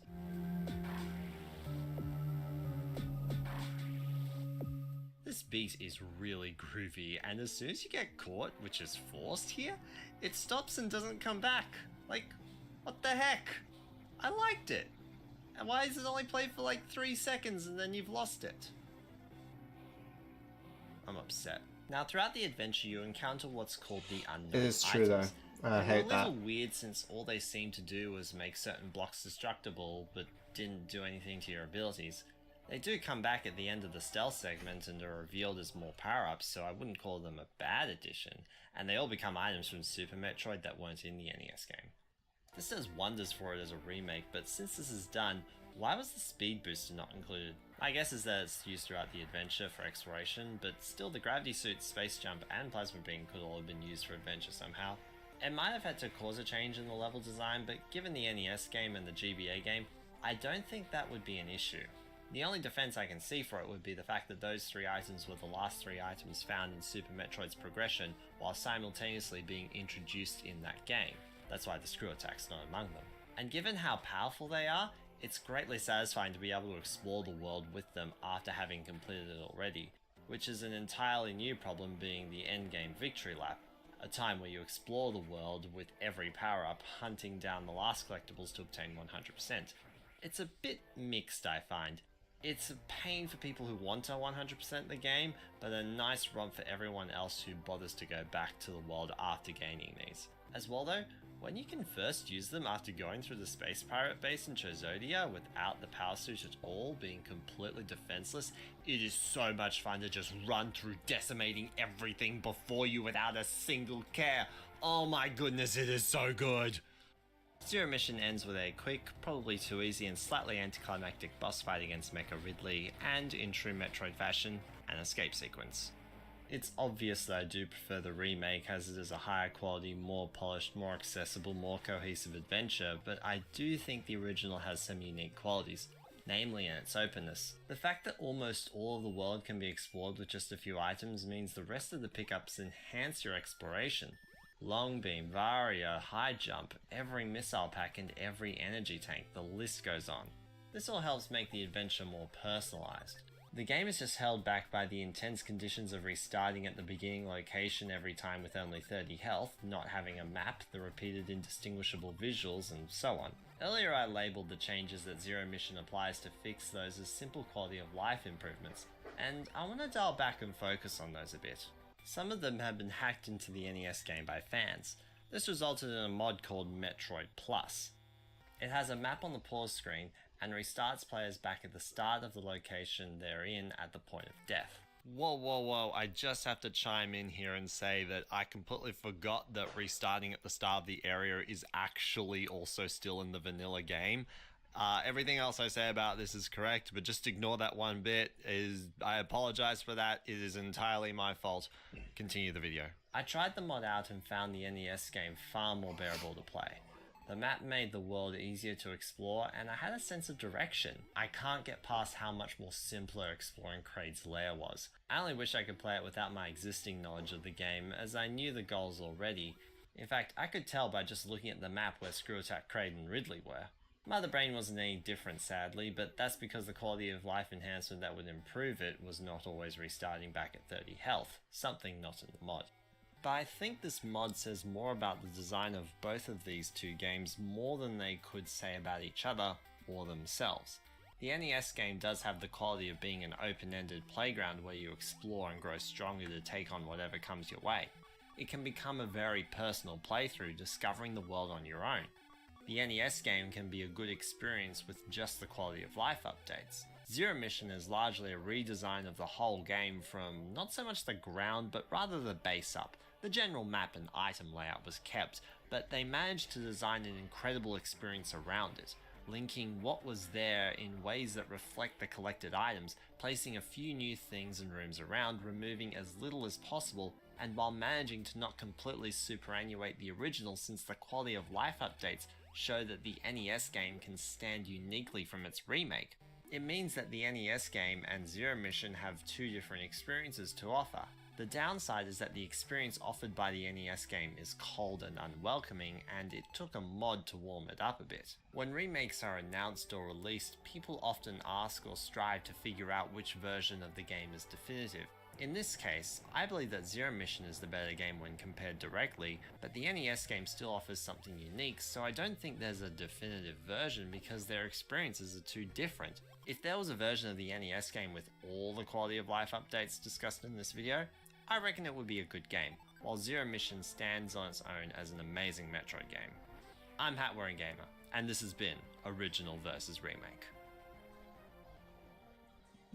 Hey all, thank you so much for watching. It's been a long time coming for the, what is I guess now the yearly YouTube video that happens in the middle of the year, but at least this one technically came faster because it's like, the last one was in late July, so this is kind of like, you know, late June-ish kind of time, which is pretty good, pretty good. We're getting better, baby steps. But yeah, it was fun to get this one done. It's good to have it done and out of the way. I can move on to the next thing. I'm going to go back to the Paper Mario series talk and start on Thousand Year Door, so look forward to that. We've got, I'd like to thank all the usual thank yous as well. Matt for his script help. Be really. Alright, that'd be it. That'd be the ending screen. I think this is about the similar quality to the Paper Mario video, even though I'm a bit bummed about the audio quality. I think it's just to do with my mic recording stuff. Okay. I think that's really it for now though. Yeah. It says they all Thousand Year Door. It came out slightly quicker. I didn't upload any major video in 2023, but I'm still notice this smudge on my screen. Still working on Thousand Year Door. It's happening. I'm hoping it comes this year. I don't know when it will. There are big important reasons why it might not come before halfway through the year, but I'll go into that in a moment. So Thousand Year Door, I'm just working on it slowly. I'm just getting more and more busier lately. So the big thing, though, that's happening is that in July this year, I'm actually getting married. And so organizing a wedding is kind of a big feat to take on. A bunch of it's already done, but there's still a whole lot more that my fiance and I we have to take care of. It's really exciting. I'm really excited about it. But it does mean though that I am detracted a bit from video making, and I'm hoping that once I'm married and all that's taken care of, that my schedule might open up a little bit in terms of being able to make videos again. But we'll see how that goes. And I'm afraid though that unfortunately for you guys, between my marriage and YouTube's getting at the short end of the stick, because I love her.